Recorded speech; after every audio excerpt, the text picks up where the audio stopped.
Hello there, and welcome to the Sleepy History Channel. Tonight, we are stepping into the world of the Black Death.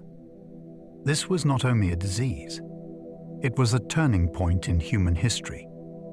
Across the medieval world, people watched their familiar lives change with frightening speed. A sickness arrived before anyone understood where it came from. It moved through homes and cities with a force that seemed impossible to explain. To the people who lived through it, the Black Death felt like the end of everything they knew. To historians, it remains one of the most important events ever recorded. It changed the way communities worked. It changed the value of labor. It changed how people thought about medicine, faith, death, and survival. The most astonishing part is that its traces are still with us. They remain in old burial grounds. They remain in written accounts. They may even remain in the biology of people alive today. If you enjoy these gentle journeys, I invite you to like, subscribe, or share a thought below. It helps others find their way here too, one sleepy soul at a time. But for now, all you need to do is settle in. Let your shoulders soften. Allow your breathing to slow. And as the day begins to fade away, join me as we explore the haunting history of the Black Death together. Let's begin. A tiny flea helped reshape the history of the world. It is astonishing to think that something so small could help alter the path of civilizations.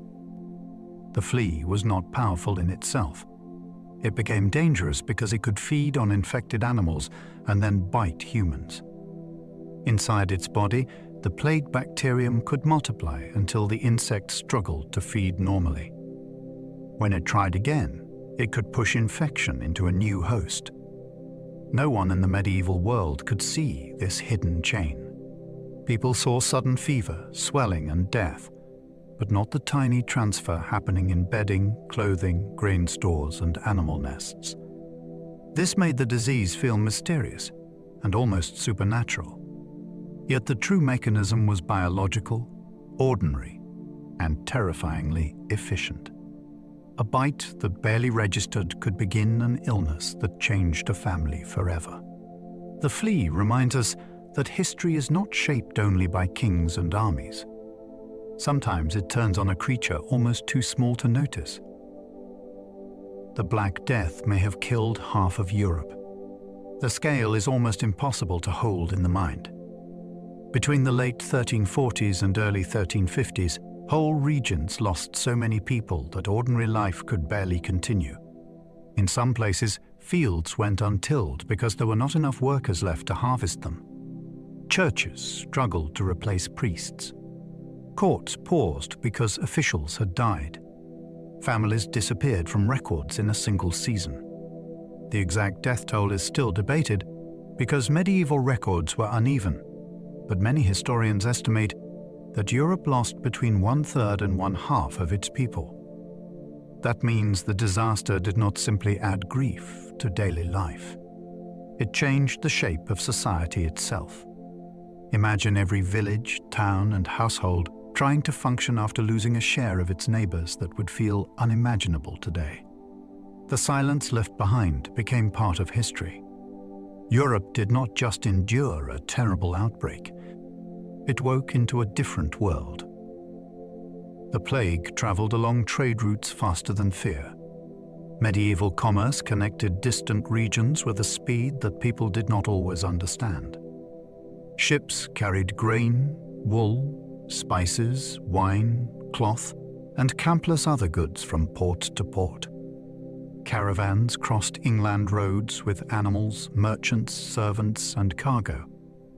These routes made cities rich, but they also created paths for infection.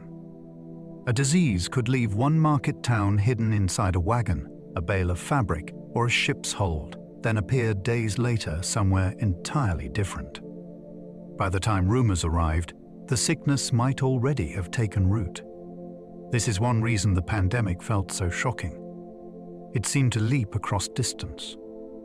In reality, it was using the same networks that carried prosperity. The Black Death exposed a truth that still matters today. Human connection is powerful, but it can also carry danger. The medieval world was more linked than many people imagine, and those links helped the disaster move with frightening force. Medieval doctors faced an enemy they could not see. Physicians were not foolish people, but they were trapped inside the limits of their age. They studied ancient medical authorities, watched symptoms carefully, and tried to explain disease through the balance of the body. Without microscopes or germ theory, they could not identify bacteria. They could not trace infection through fleas, droplets, or animal reservoirs. Instead, many believed corrupted air, divine punishment, or unusual celestial events had disturbed the natural order. Their treatments reflected those ideas. Some recommended purifying the air with aromatic herbs. Others tried bloodletting, special diets, or carefully prepared medicines. A few practical measures, such as avoiding the sick, may have helped, even when the explanation was wrong. The tragedy is that many doctors worked with courage while lacking the tools they needed. They entered homes where entire families were ill. Some died alongside their patients. Their struggle shows how terrifying disease becomes when observation is sharp, but the cause remains invisible. Whole villages vanished before anyone understood why. In the countryside, the catastrophe could unfold with brutal speed. A village might hear that sickness had reached a nearby town, then find its own households falling ill before anyone could respond. Rural communities depended on shared labor. Neighbors helped with harvests, mills, animals, repairs, and burials. When too many people died at once, the entire structure of survival began to fail. Some settlements were abandoned after the population collapsed. Others lingered with only a handful of residents, their fields shrinking back toward pasture or woodland. Archaeologists and historians still study deserted medieval villages, although not every abandoned site was caused by plague alone. War, economics, climate, and changing land use also mattered. Yet the pandemic clearly made many communities fragile. What makes this so haunting is the ordinary scale of the loss. These were not famous capitals. They were places of bread ovens, church bells, family names, and footpaths. Then, suddenly, some were gone. The pandemic changed wages, farming, faith, and power. A disaster that removes so many people cannot remain only a medical event. After the first great wave passed, survivors faced a world with fewer workers and more available land. Labor became valuable in ways that shocked landowners. Peasants and skilled workers could demand better pay, better terms, or the freedom to move where opportunities were greater. Authorities often tried to resist this change because the old order depended on fixed obligations. Farming also shifted as some lands were no longer worth cultivating with a reduced population. In many areas, pasture expanded because animals required fewer hands than grain fields. Faith was shaken as people asked why prayers, relics, and processions had not stopped the dying. Political power was tested because rulers had to manage fear, shortage, and unrest. The pandemic did not create a new world overnight, but it pushed hard against old structures. Some people survived because of rare inherited protections. Not everyone faced the plague with the same biological odds. Modern genetic research suggests that certain immune system variations may have helped some people resist severe infection or survive it more successfully. This does not mean anyone was safely immune in a simple way. The disease was still devastating, and survival depended on many factors, including exposure, nutrition, age, and chance. Yet the pandemic may have acted as a powerful force of natural selection. When a disease kills on such a massive scale, traits that improve survival can become more common among later generations. The most fascinating part is that echoes of this pressure may still be detectable in human DNA. Some protective immune responses can come with trade-offs, including higher risks of inflammatory disease in modern life. In that sense, the Black Death may have left a biological signature inside populations. The past did not only change records and ruins, it may have shaped bodies. The Black Death reached Europe by ship from Crimea. The routing to Europe is one of the most dramatic parts of the story. In the 1340s, Crimea sat at the edge of powerful trade networks that linked the Black Sea with the Mediterranean. Genoese merchants controlled ports there, and their ships connected distant markets with remarkable efficiency. When plagues struck around this region, vessels became moving bridges for disaster.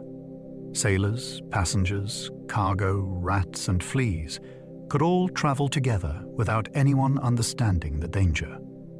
By the time ships reached ports in the Mediterranean, illness could already be aboard. Chroniclers described vessels arriving with many crew members dead or dying. Port cities then became launch points for further spread. The sea, which had carried wealth and news, now carried something far more frightening. This maritime arrival helps explain why the pandemic seemed to burst into Europe from its commercial edges. The ships did not merely bring goods. They brought a turning point. Plague pits still reveal secrets through ancient DNA. For centuries, mass burial grounds were silent witnesses. People knew they contained victims of catastrophe, but the dead could not explain what had happened to them. Modern science changed that. Researchers can examine teeth and bones for traces of ancient pathogens. Teeth are especially valuable because their inner pulp can preserve evidence from the bloodstream at the time of death. From remains buried during known plague years, scientists have reconstructed genetic material from the bacterium responsible for the pandemic. This has allowed researchers to compare medieval strains with later and modern ones. The work is delicate because ancient DNA is fragmented and easily contaminated. Still, it has transformed the study of the Black Death from a story told only through chronicles into one tested through biology. A grave dug in panic can now become a historical archive.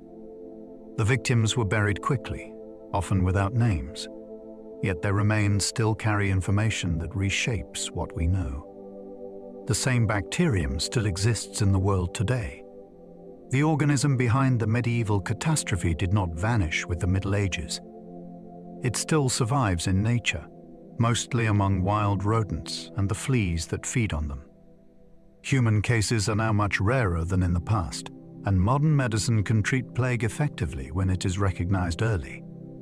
That difference is crucial. Antibiotics, laboratory testing, and public health systems have changed the danger dramatically. Even so, the continued existence of the bacterium is a reminder that the Black Death was not a vanished monster from legend.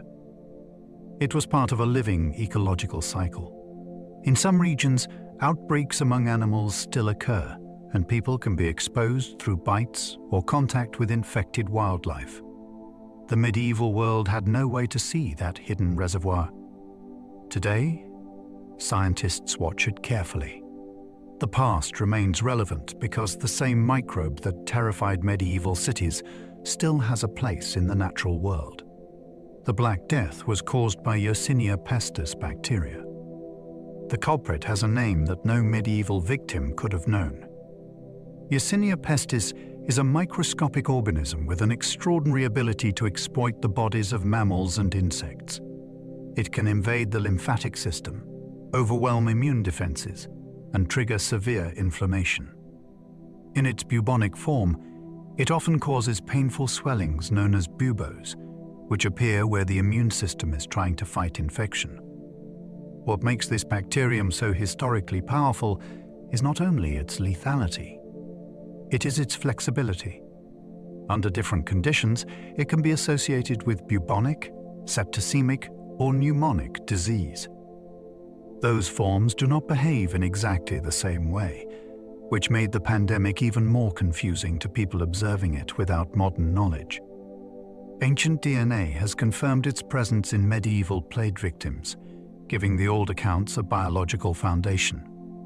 Behind the fear, prayers, rumors, and desperate remedies was a real organism doing what evolution had shaped it to do. Rat fleas became deadly messengers between animals and humans. In many plague cycles, rodents are central because they can host both the bacterium and the fleas that carry it onward. Medieval towns offered many opportunities for contact between people and commensal rats, especially where food was stored in crowded conditions. When infected rodents died, their fleas could seek new hosts. Humans were not the preferred destination in every case, but close living made accidental transfer more likely. This process did not need drama to be deadly. It could happen in a storeroom, a sleeping space, or a market building. The insects acted like biological couriers, moving infection across the boundary between animal life and human society. The people who suffered had no idea that an unseen chain connected them to the bodies of small mammals nearby. That ignorance mattered. Without knowing the root, communities could not target the source. The tragedy lay in the gap between everyday surroundings and the danger hidden within them. Pneumonic plague could spread through breath without fleas. Not every case depended on insects. When plague infected the lungs, it could become especially alarming because it allowed person-to-person spread through respiratory droplets. This form could move in close contact, which meant a caregiver, priest, relative, or neighbor might be exposed while trying to help. Symptoms could develop rapidly, and the illness was often severe. Medieval observers noticed that some outbreaks seemed intensely contagious, even if they did not understand why. A person with lung involvement could cough infectious material into the air around them. In a crowded room, that changed the nature of risk. It made compassion dangerous, and it made ordinary closeness frightening. This helps explain why accounts of the pandemic often describe both physical suffering and social breakdown. People wanted to tend the sick, but they also feared entering infected homes. Pneumonic transmission gave the disease another path through society, one that did not wait for fleas or rats to bridge the distance. Bubonic plague often announced itself with swollen lymph nodes. One of the most recognizable signs was the sudden appearance of painful swellings in the body's natural filtering stations. These swellings, called buboes, often formed in the groin, armpit, or neck. They were not random marks. They showed where the immune system was struggling against infection that had entered the body, often after a bite. To medieval witnesses, buboes were terrifying because they seemed like visible proof that death was approaching. Chroniclers described them with horror, and medical writers tried to interpret their location and appearance. Some treatments attempted to lance or draw out the swelling, while others focused on balancing the body or purifying the air. The sight of a bubo could change the mood of an entire household. It made the invisible suddenly visible. A person might look well one day, then wake with fever and swelling the next. The body itself became the warning signal, and the warning was often grave. Some victims developed dark patches beneath the skin. The darkness associated with plague was not only symbolic. In severe cases, infection could disrupt blood flow and damage small vessels. Bleeding beneath the skin, tissue injury, and clotting problems could create darkened areas on the body. For people without medical explanations, these marks must have seemed deeply ominous. They appeared as if the illness were writing itself onto the skin. This may have contributed to later associations between the pandemic and the color black, although the famous name became common after the medieval period. The marks also show that plague was not confined to one symptom. It could become a whole-body crisis. Once bacteria entered the bloodstream, the infection might advance with terrifying speed. Organs could fail, circulation could collapse, and the visible surface of the body could reveal the damage beneath. Such signs left a strong impression on witnesses. They were not just symptoms. They were evidence of a body under siege. Fever could arrive before anyone suspected plague was near. The first warning was often deceptively ordinary. A person might feel chills, weakness, headache, or rising heat in the body before any unmistakable sign appeared. That made the disease harder to recognize early. In a world where many illnesses caused fever, the first hours may not have revealed the danger. Someone could still speak with family, attend work, handle goods, or move through a crowded street while the infection was beginning its attack. Then the illness could sharpen suddenly. Pain, swelling, confusion, or breathing trouble might follow. This gap between first discomfort and obvious crisis gave plague a terrible advantage. People could mistake the beginning for something familiar, then realize too late that something far worse had arrived. For a community already hearing rumors, even a mild fever could become frightening. Every shiver invited a question no one wanted to ask. Was this an ordinary sickness or the first step toward catastrophe? The disease could kill within only a few days. Speed was one of the features that made plague so feared. Many infections give people time to hope, recover, or prepare. Plague could compress everything. A person might be active at the start of the week and dead before the week was over. This suddenness strained every part of medieval life. Families had little time to seek help. Priests hurried to perform rites. Neighbors had to decide whether to enter a sick room or keep away. Burial workers could be overwhelmed when deaths clustered together. The emotional shock must have been immense because the illness seemed to erase the normal distance between health and death. Modern readers sometimes imagine medieval people as accustomed to loss.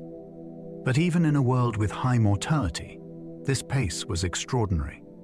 It changed behavior because no one could trust that tomorrow would resemble today. The disease did not simply kill many people. It did so with a swiftness that shattered expectation. Medieval people called it the Great Mortality at first. The phrase used by many contemporaries tells us how they experienced the event. They were not thinking of a neat historical label. They were describing mass death as it unfolded around them. The term carried the weight of what people could actually see. Graves filling, bells ringing, families broken, streets emptying. It was a name born from observation rather than later interpretation. Other words were used in different languages and places, but the sense was similar. This was mortality on a scale that seemed beyond ordinary disaster. The phrase also reminds us that the people living through it did not know where the story would end. They did not know whether their town would recover, whether the sickness would return, or whether the world they knew could survive. Later generations would categorize the pandemic, date it, and analyze it. Those inside it gave it a simpler name, shaped by fear and immediate reality. The name Black Death became common much later. The label most people know today was not the usual name during the main 14th century outbreak. It gained wider use in later centuries, especially as historians looked back and tried to describe the catastrophe. This matters because names shape imagination. When we hear the phrase, now, it sounds ancient, final, and almost mythic. Medieval witnesses often used terms that focused on pestilence, mortality, or plague. The later name may have drawn power from descriptions of dark symptoms, from translation traditions, or from the broader association of blackness with dread and death. Whatever its path, the phrase became unforgettable. It turned a complex pandemic into a stark historical symbol. Yet the difference between the later label and contemporary language is useful. It reminds us not to confuse memory with experience. The people who endured the disaster did not live inside a chapter title. They lived inside uncertainty, pain, rumor, and loss before history gave the event its famous name. The plague likely began in Central Asian wildlife reservoirs. The deeper origin story leads away from European cities and into landscapes where plague could persist among wild animals. Scientists used genetics, archaeology, and historical clues to trace the ancestry of the strains involved in the medieval pandemic.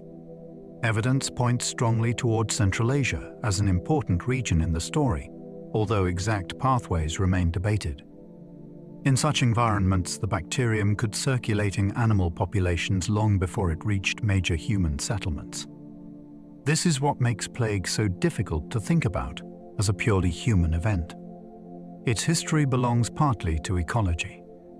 Climate, animal movement, flea populations, and human trade may all have interacted before the disease erupted into written history. By the time European chroniclers described the disaster, the biological story had already been unfolding elsewhere. The pandemic was not born the moment ships arrived. It was the visible human crisis at the end of a much older, natural chain. Marmots may have helped maintain plague in the wild. High in parts of Central Asia, marmots live in burrows that can become hidden worlds of infection.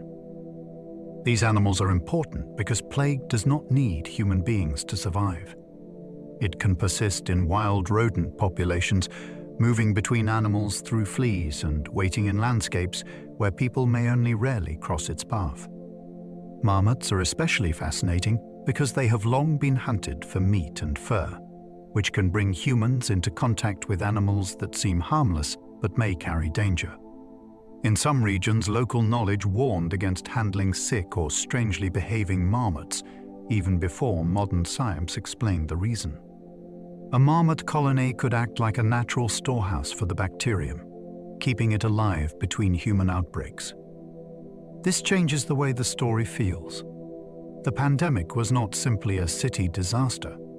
Its roots may have reached into grasslands and burrows, where ordinary animal lives quietly helped preserve one of history's most feared diseases. Climate shifts may have pushed infected animals toward people.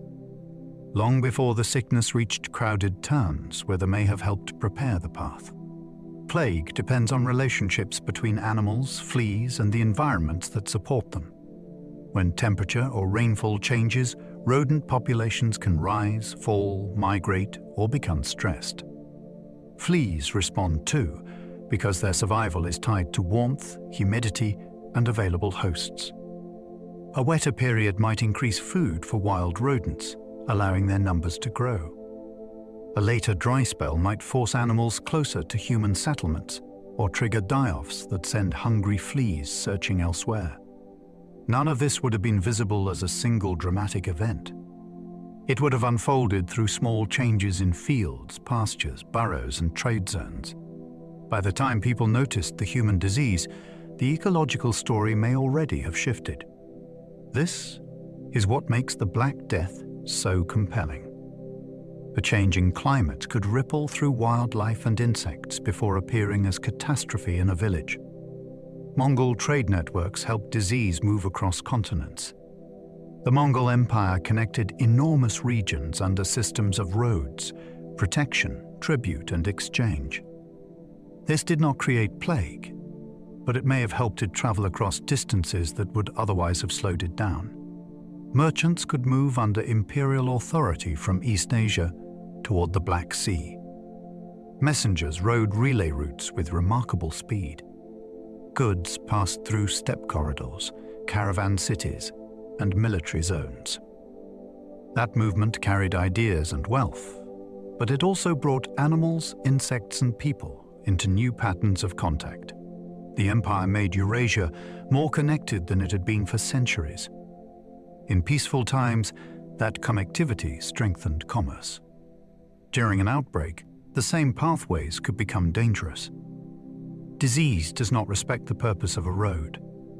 It only needs bodies and time. The vastness of Mongol-linked trade gives the Black Death a continental scale. It was not a local misfortune that grew by accident. It moved through a world already tied together. Caravans carried more than silk across Eurasia. Picture a long line of pack animals moving across dry plains and mountain passes. The cargo might include silk, metalwork, spices, dyes, furs, paper, or precious stones. Around that cargo traveled handlers, guards, translators, merchants, cooks, and animals that needed water and shelter. Every stop created contact. Inns, markets, wells, and storage yards became meeting points where distant worlds briefly touched.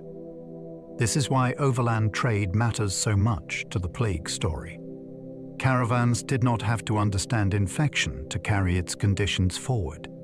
A sick animal, a contaminated bundle, a flea hidden in bedding, or an infected traveler could connect one settlement to the next. The journey was slow compared with ships, but it was steady. Step by step, trade stitched remote places into one chain of exposure. The great routes of Eurasia were not only paths of luxury, they were living corridors filled with breath, fur, grain, dust, and unseen risk. Plague may have reached China before Europe suffered. Some evidence suggests that outbreaks in parts of Asia came before the famous European disaster. The picture is difficult because records from different regions vary in detail, and medieval writers did not always describe symptoms in ways modern scientists can identify with certainty. Still, the timing of major population losses and epidemic reports has led many historians to look eastward before the Black Death appeared around the Mediterranean. This matters because it widens the lens. Europe was not the beginning of the catastrophe. It was one major chapter in a wider Afro-Eurasian crisis. China, with its large cities, long-distance trade, and complex administration, may have experienced severe disruptions before Western chroniclers began writing their own frightened accounts. The possibility reminds us that the Black Death was not owned by one civilization. It crossed languages, borders, and political worlds. Many communities faced the same invisible enemy, even if their records used different words to describe what was happening. The siege of Kaffa became a famous plague story. One of the most dramatic accounts comes from a trading city on the Crimean coast. During a conflict there, a later chronicler claimed that besieging forces struck by disease hurled infected bodies over the walls. The story is unforgettable, and it has often been described as an early example of biological warfare. Historians still debate how literally to take it.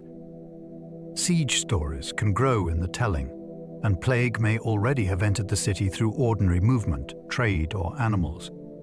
Yet the account remains powerful because it captures a medieval fear that death itself had become a weapon. Kaffa sat at a crossroads of commerce, war, and maritime travel. Whether corpses over the walls were decisive or not, the city's position made it a plausible launch point for wider spread. The tale endures because it feels almost theatrical. An army, a walled port, a mysterious disease, and ships waiting beyond the harbor. Genoese ships carried sickness into Mediterranean ports. Genoa was one of the great maritime powers of the medieval Mediterranean. Its merchants built commercial links that reached from the Black Sea to Italian harbors and beyond. When plague entered these networks, ships became more than vehicles of trade. They became moving environments where people, cargo, food stores, and shipboard animals remained together for days or weeks. A vessel could leave a troubled port before anyone fully understood what was aboard. At sea, illness might spread among sailors. but the ship would keep moving toward its destination. When it arrived, dock workers, officials, merchants, and townspeople came into contact with what it carried. The danger was not announced by a flag. It emerged in bodies and households after arrival. These voyages show how a commercial superpower could become an accidental carrier of disaster. The same seamanship that linked markets and built fortunes helped deliver a crisis that no port authority was ready to meet. Sicily was among Europe's first major plague gateways. The island's position made it a natural meeting place between Mediterranean routes. Ships from the east could reach Sicilian ports before continuing toward Italy, North Africa, or Western Europe. In the autumn of the 1340s, reports from Messina became part of the opening European drama. People saw vessels arrive with sickness aboard, and the city soon faced an outbreak that seemed to overwhelm ordinary defenses. Sicily's geography gave it importance.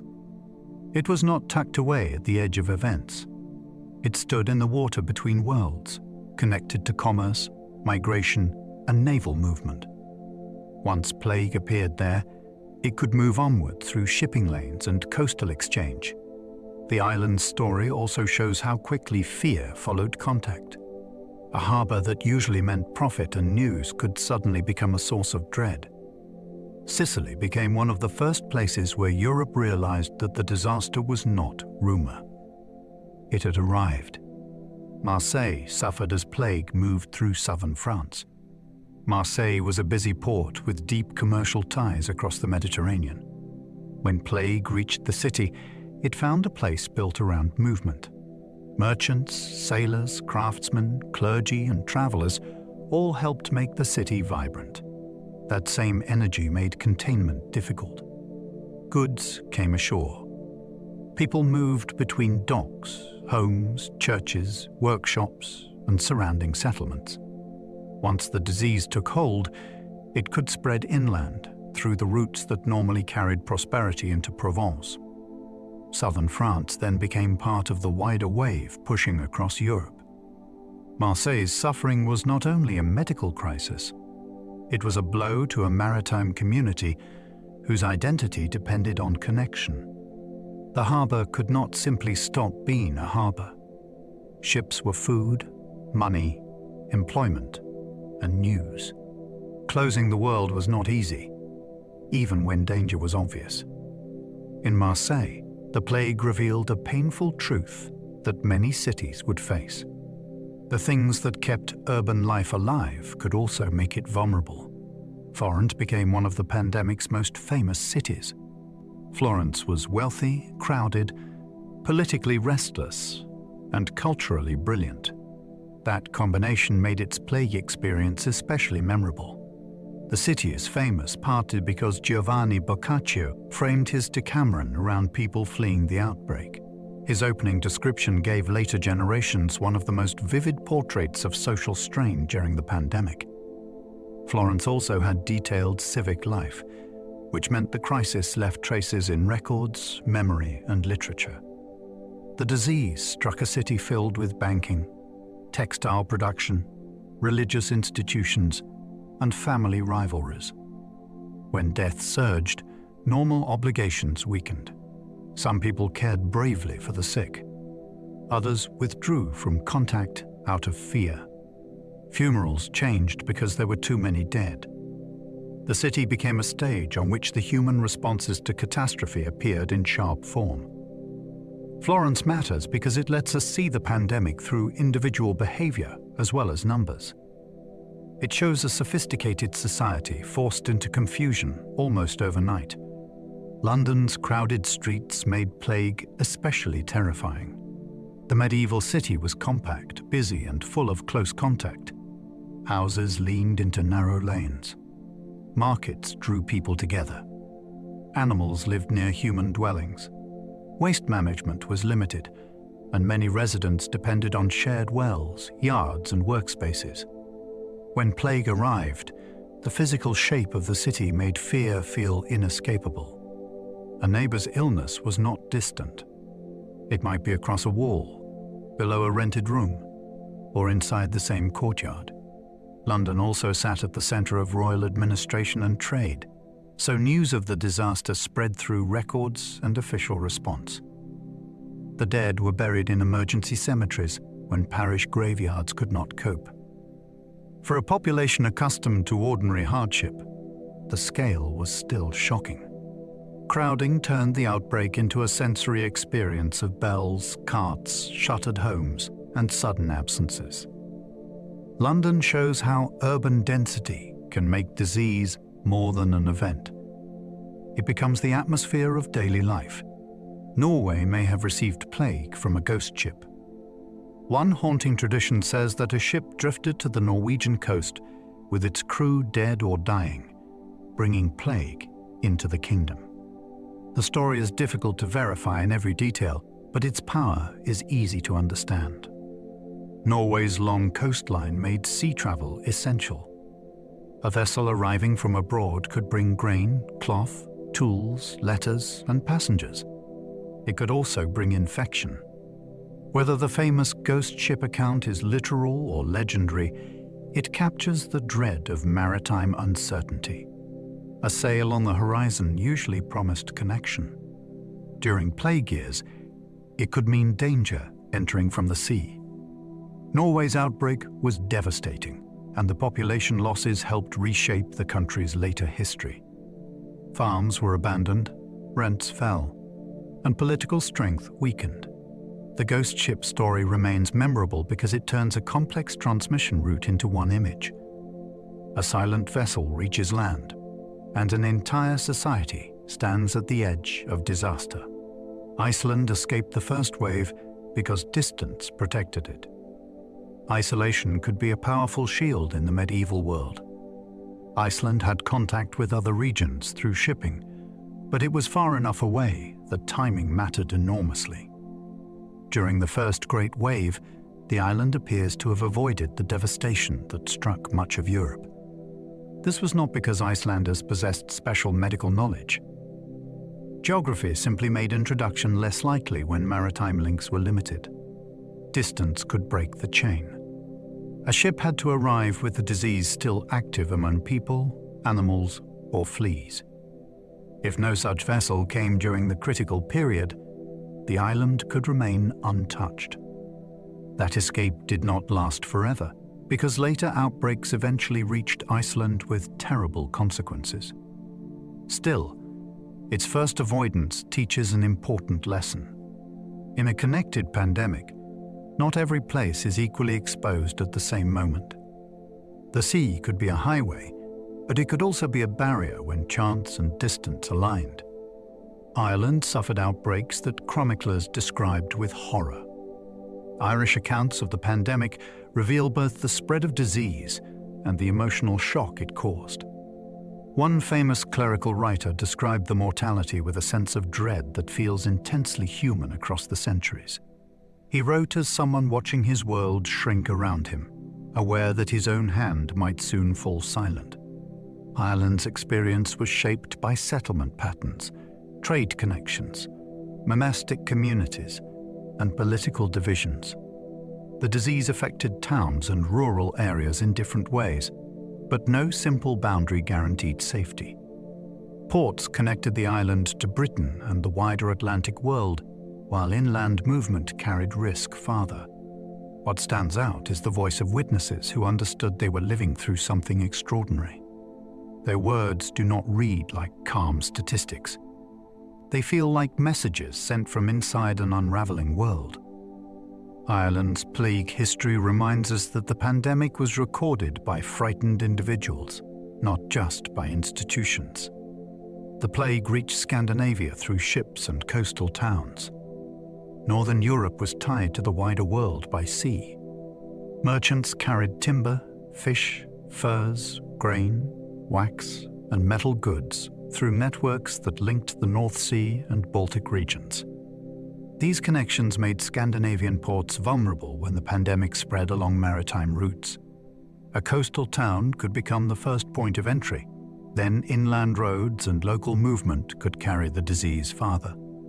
The effect was severe, because many communities were smaller and more dispersed than the great cities of southern Europe.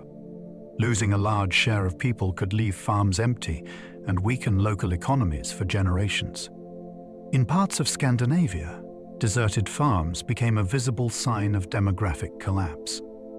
The northern setting did not stop plague. Cold weather alone was not enough to protect society when ships connected people across long distances. The story shows that the pandemic was not limited to warm, crowded Mediterranean cities. It reached deep into the north.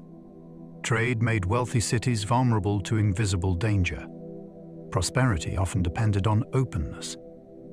A thriving medieval city needed merchants, markets, storage houses, visiting traders, and regular exchange with the outside world. Those features created wealth, employment, and political influence. They also multiplied points of entry for disease. The richer and busier a city became, the harder it was to separate itself from distant trouble. Officials could inspect goods or question arrivals, but they could not see bacteria. They could not know which ordinary object or traveler might be part of a hidden chain. Wealth also encouraged density. Successful cities drew workers and migrants into crowded neighborhoods where illness could spread quickly once established. The irony is powerful. The very qualities that made a city admired could make it exposed. Trade brought rare fabrics, spices, metals, and knowledge. It also brought risk from places the citizens would never see. The Black Death forced urban societies to confront the darker side of connection. Ports became gateways where commerce and catastrophe met. A medieval harbor was one of the most active spaces in any city. Ships arrived with creaking ropes, shouted orders, barrels, sacks, animals, passengers, and letters.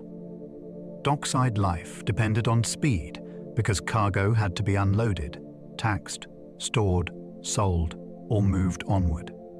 During plague years, that movement became dangerous in ways no one could easily detect. The first sick sailor might be dismissed as unlucky. The first dead passenger might be mourned as an isolated tragedy. Then cases appeared ashore, and the meaning of the harbor changed. A port was no longer simply a place of opportunity. It became a threshold through which disaster could enter. This is why port cities often appear early in the pandemic's European story. They were built to receive the world. Their openness made them powerful, but it also made them fragile. In the Black Death, the waterfront became one of history's most important front lines. Some ships arrived with most of their crews dead. Reports of plague ships struck medieval observers with particular force. A vessel was supposed to be a controlled world, guided by its captain and crew. When it reached harbor filled with illness, or with too few living hands to manage it, the sight must have been chilling. The voyage itself could become a closed chamber of fear. At sea, there was nowhere to flee, and fresh help was unavailable. Sailors slept near one another, shared food stores, handled cargo, and worked in cramped spaces. If infection erupted aboard, it could move through the crew before land appeared. When such a ship entered port, it offered a terrifying preview of what might follow ashore. Authorities sometimes tried to drive vessels away, but decisions were difficult when commerce, survival, and fear collided.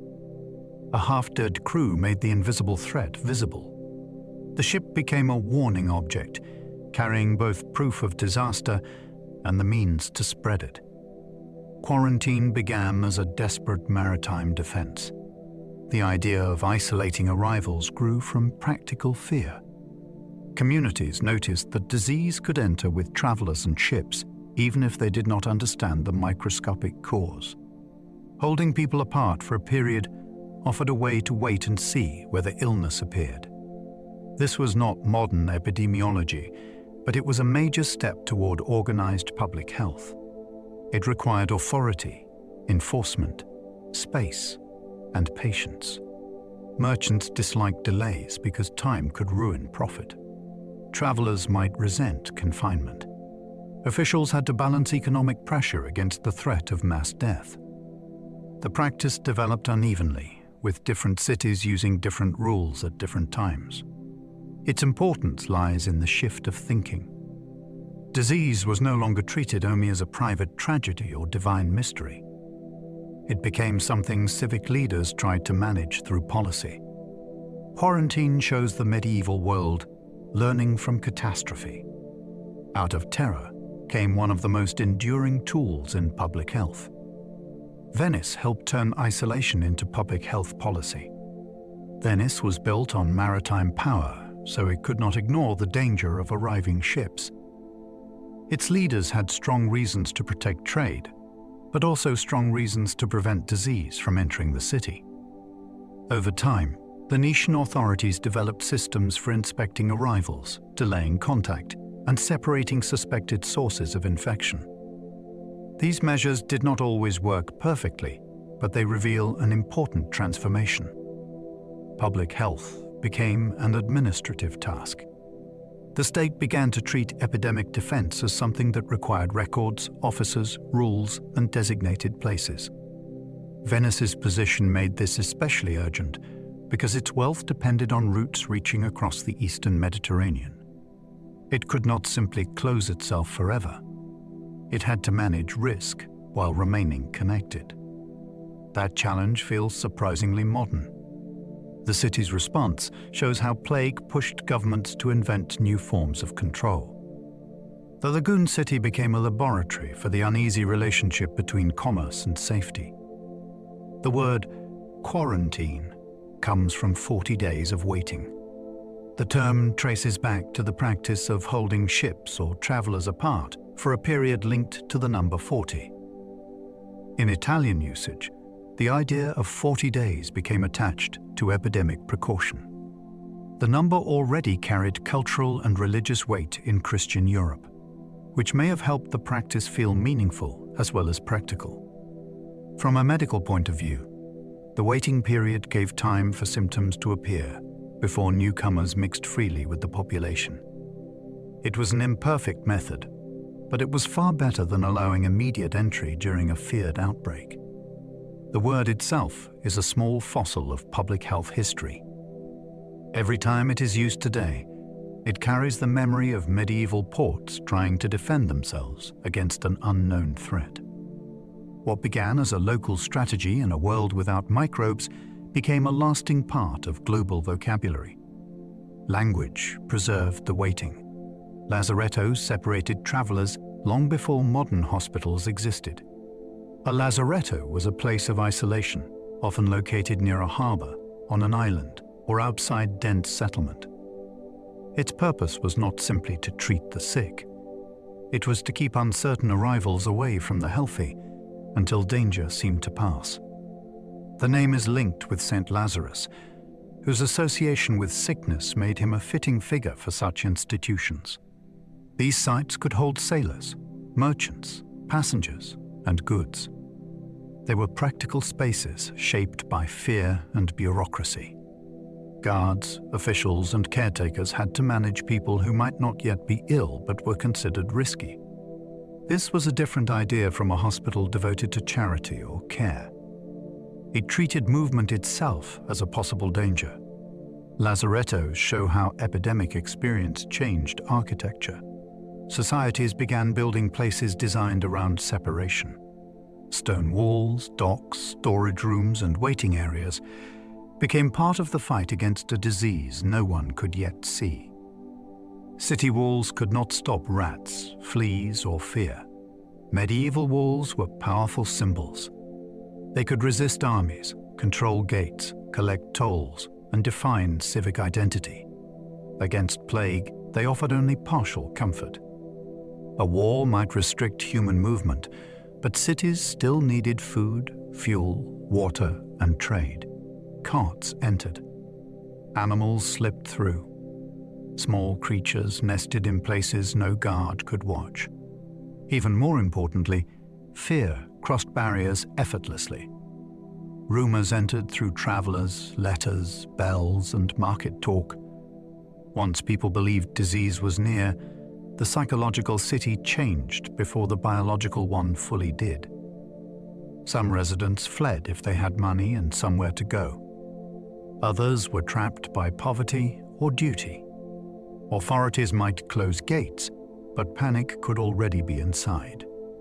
The failure of walls is one of the great lessons of the pandemic.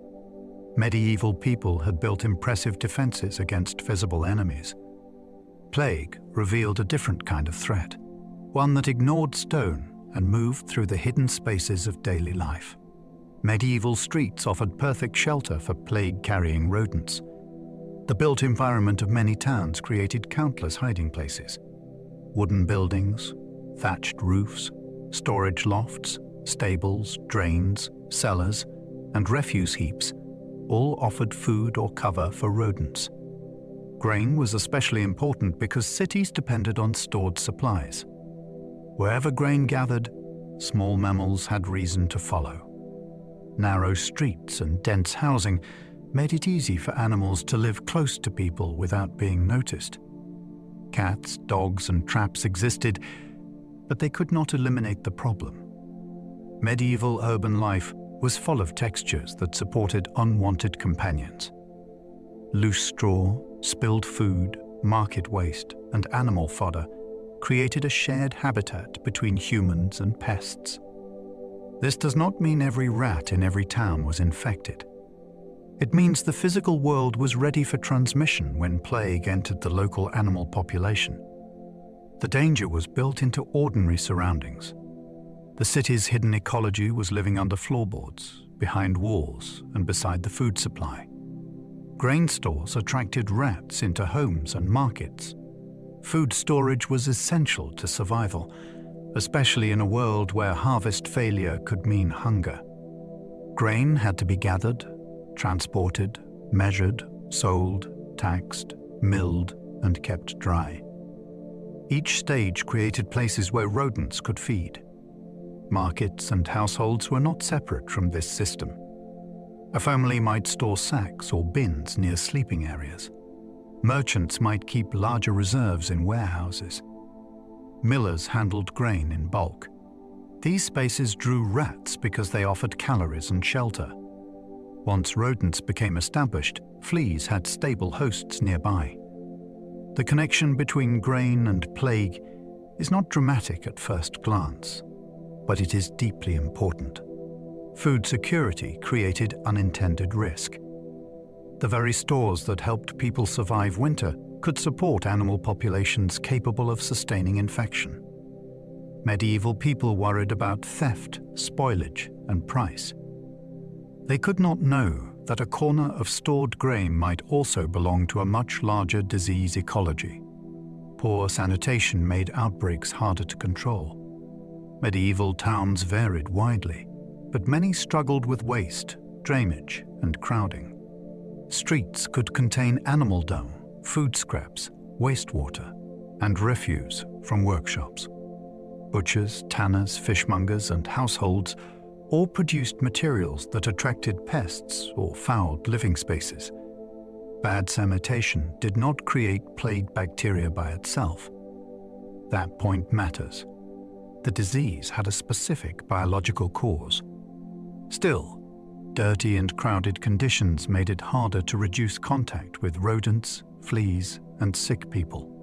Waste attracted animals. Crowding increased exposure. Limited clean water made general health worse. During an epidemic, every weakness in the urban environment became more serious. Officials sometimes ordered streets cleaned or waste removed, but enforcement was difficult. People lived close to their work, their animals, and their neighbors. The result was a world where infection control faced obstacles everywhere. Sanitation shaped the battlefield. It did not have to be the cause of plague to make plague more devastating. People blamed bad air before they understood microbes. To many medieval thinkers, air was not empty. It could carry qualities that affected the body. If air became corrupted by rot, filth, strange weather, or cosmic influence, it might spread disease through breathing. This idea made sense within the medical framework of the time because smell often did signal decay or contamination. People could observe that foul places were unhealthy, even if they misunderstood the mechanism. During plague outbreaks, bad air seemed like a reasonable explanation, because the sickness appeared to pass through communities invisibly.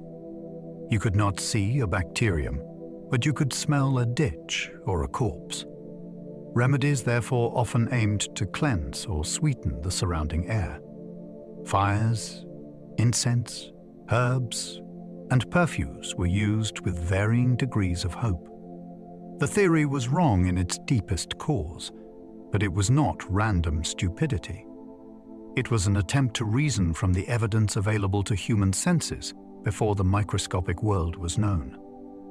Miasma theory made smells seem like invisible poison. The belief in harmful vapors gave odor a terrifying importance. A sweet perfume was not merely pleasant, and a foul smell was not merely unpleasant. Each could be interpreted as a sign of danger or protection. People carried aromatic substances, burned scented woods, scattered herbs, or avoided places where the air seemed heavy with decay. The logic was clear to them. If corrupted air entered the body, then improving the air might defend life. This influenced medicine, urban regulation, and personal behavior. Bad smells from graves, marshes, waste, or sick rooms could be treated as active threats. In a world without germ theory, the nose became a kind of warning instrument. The tragedy is that scent could mislead as well as inform. A clean-smelling room might still contain infection. A terrible odor might have nothing to do with plague. Miasma theory shows how a partly useful instinct became a system that could not fully explain the disaster. Doctors wore no famous beaked masks during the first wave. The image is so iconic that many people imagine it standing in the streets of the 14th century. In reality, the long beaked plague doctor outfit belongs mainly to later outbreaks, especially in the early modern period.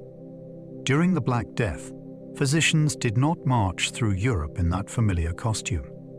Their clothing varied according to region, status, and practical need. Some may have used ordinary protective garments or carried scents, but the full bird-like figure came later. This matters because the mask can distort our picture of the medieval pandemic. It makes the first wave look more organized and theatrical than it really was. The people of the 1340s faced a crisis before specialized plague imagery had taken its famous form. Their world was less costume and more confusion. By separating the later symbol from the earlier event, we get closer to the reality. The first Black Death was not defined by masks. It was defined by uncertainty. Plague doctor costumes became famous in later outbreaks. The familiar outfit was designed around the belief that dangerous air could be filtered or improved. The beak could be filled with aromatic materials such as herbs, spices, or scented cloth. A long coat, gloves, boots, and a hat helped create distance between doctor and patient. The look was practical within its own theory, even if it did not work as its wearers hoped. It also turned the physician into a striking figure. To people in an outbreak, the costume must have been both reassuring and frightening. It suggested official care, but it also signaled that plague was near. Over time, the image became one of the most recognizable symbols of epidemic history. Its fame now reaches far beyond the places where it was actually used. The costume reminds us how societies try to make danger manageable. They dress it, ritualize it, and give it a shape. The beak doctor became the face of invisible fear.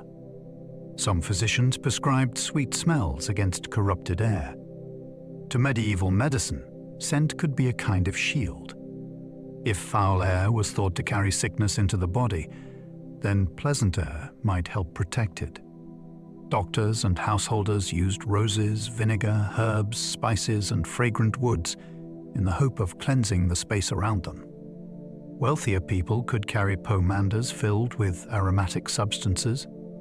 Others burned plants or held scented cloth near the face. The logic may sound strange now, but it came from a world that judged danger through the senses. Decay smelled dangerous. Freshness felt safer. During an outbreak, the difference between one odor and another could seem like the difference between life and death. Sweet smells did not stop the plague bacterium, but they gave people a way to act when helplessness was unbearable. A person walking through a stricken street with a bundle of herbs was not merely following fashion. They were carrying the best protection their worldview could offer. Bloodletting often weakened patients who needed strength. For centuries, European medicine was shaped by the belief that health depended on balance within the body. When disease appeared, physicians might try to restore that balance by removing blood. The procedure could be performed with a blade, a cup, or leeches. In some illnesses, a patient already exhausted by fever and dehydration might lose strength faster after treatment. During plague outbreaks, this could be especially dangerous. The body needed every reserve it had to fight infection. Yet the theory behind bloodletting was deeply respected, and many learned doctors believed they were helping.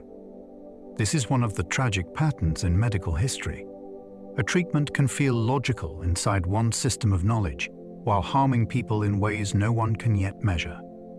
Patients and families often wanted visible action, not silence. Bloodletting supplied action. It gave disease a target and gave doctors a role. But against plague, the body often needed support more than subtraction. Astrology shaped many medieval explanations of the plague. The sky mattered deeply to medieval thinkers. Planets were not only distant lights. They were believed to influence bodies, weather, moods, and earthly events. Learned physicians often studied astrology as part of medicine because the heavens were thought to affect the timing and nature of disease. During the plague years, this made the stars part of the investigation. People asked whether unusual celestial patterns had disturbed the air or weakened human bodies. Astrological charts could guide treatments, warnings, or explanations. This was not separate from scholarship. It belonged to the educated world of universities and court advisors. Today, astrology does not explain infectious disease, but its role reveals something important about the medieval search for order. People were facing a catastrophe, but seemed too large for ordinary causes. Looking upward gave the disaster a cosmic frame. It suggested that events on Earth were connected to a larger design, even when that design felt terrifying. Some scholars blamed a rare planetary conjunction. In the years before the pandemic, observers noted an unusual alignment involving major planets. Some university-trained experts later argued that this configuration had corrupted the atmosphere and helped unleash the sickness. The idea came from a serious attempt to connect celestial events with earthly disaster. To modern readers, this may seem like superstition, but it was part of the best intellectual machinery available to many scholars at the time. They knew the plague was extraordinary. They searched for an extraordinary cause. A rare meeting of planets offered an explanation that felt large enough for the scale of death. It also allowed people to imagine that the event had been signaled in advance. That mattered in a world hungry for meaning. The theory did not identify the true biological cause, but it shows how learned people tried to think systematically under pressure. They were not ignoring evidence. They were interpreting the universe through the tools they trusted. Religious processions sometimes gathered crowds during dangerous outbreaks. When fear rose, communities often turned toward shared acts of faith. Processions moved through streets with prayers, relics, candles, and public appeals for mercy. To those who joined, the gathering could bring comfort and a sense that the town was acting together. It placed suffering inside a spiritual story, and it gave people something to do when medical answers failed. Yet the same gatherings could create new danger. Crowds brought bodies close. Voices lifted in prayer meant shared breath. People who felt only slightly ill might stand beside the healthy. No one understood respiratory transmission in a modern way, and no one could easily separate devotion from risk. This made processions deeply complicated. They were expressions of hope, not carelessness. They show a society trying to respond with the strongest language it knew. In plague years, even courage and faith could have unintended consequences.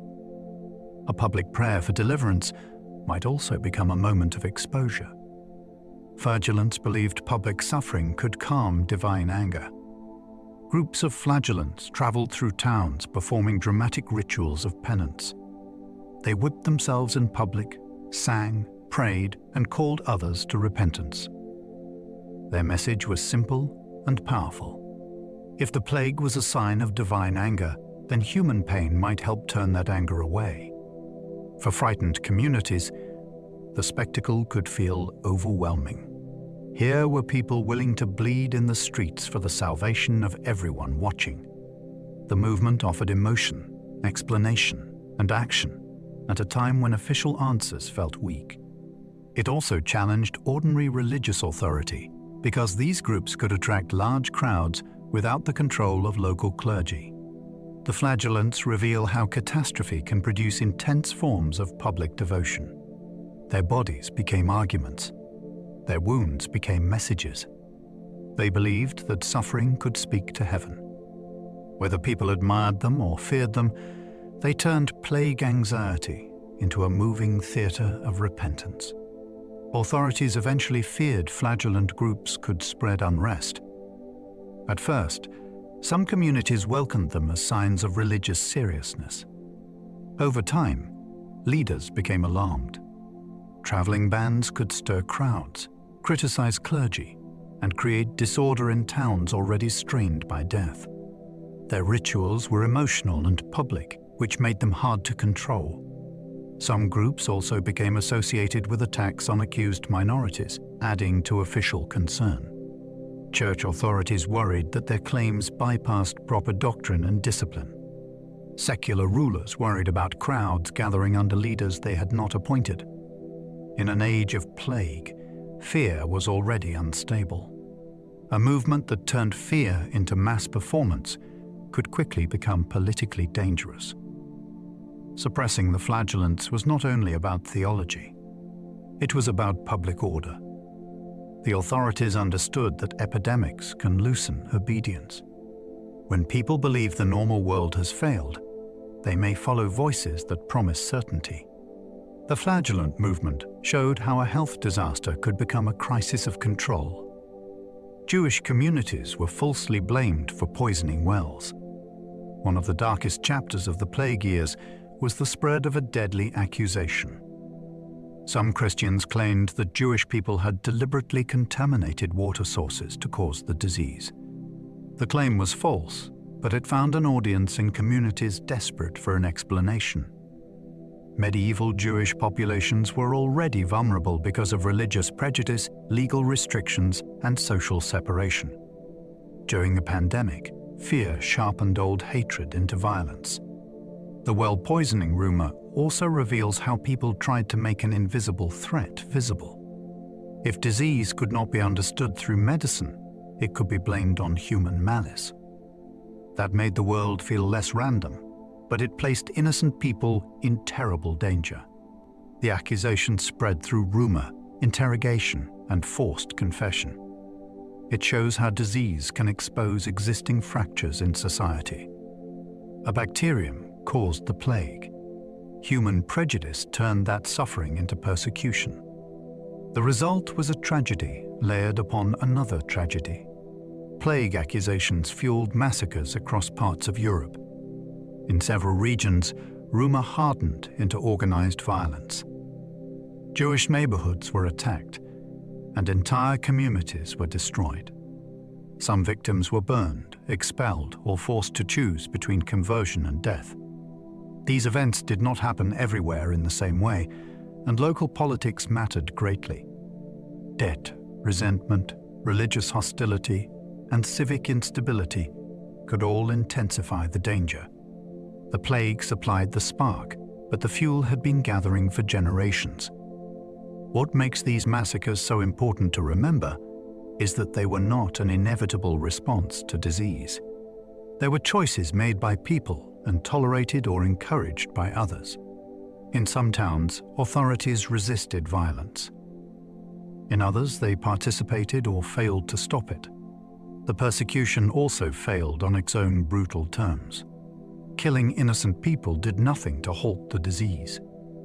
It only revealed how quickly terror can be redirected toward those already made vulnerable by society. Many rulers tried to protect accused minorities from violence. The story of persecution is not only a story of mobs. Some kings, bishops, nobles, and city leaders rejected the well-poisoning accusations and tried to prevent attacks. Their motives varied. Some were moved by justice or religious responsibility. Others wanted to maintain order, protect royal authority, or preserve communities under their legal protection. Official letters and decrees sometimes stated that Jewish people could not be responsible for a disease that killed them too. These interventions did not always succeed. Local fear could overpower distant commands, and armed crowds could move faster than law. Still, these attempts matter. They show that medieval people were not all trapped inside the same panic. Some recognized the accusations as false or dangerous. Some understood that violence would deepen the crisis. In a period often remembered for cruelty, these efforts reveal conflict within society itself. Even during catastrophe, people argued over truth, responsibility, and the duty to protect the innocent. Fear made rumor travel almost as fast as disease. Before printing presses became common, news moved by voice, letter, messenger, sermon, market talk, and travelers' tales. During the plague years, that network became charged with dread. A story from one town could grow darker by the time it reached the next. Reports of strange symptoms, abandoned houses, poisoned wells, divine signs, or doomed ships spread through communities hungry for warning. Rumor was useful because it could alert people to danger. It was also dangerous because it could twist uncertainty into false certainty.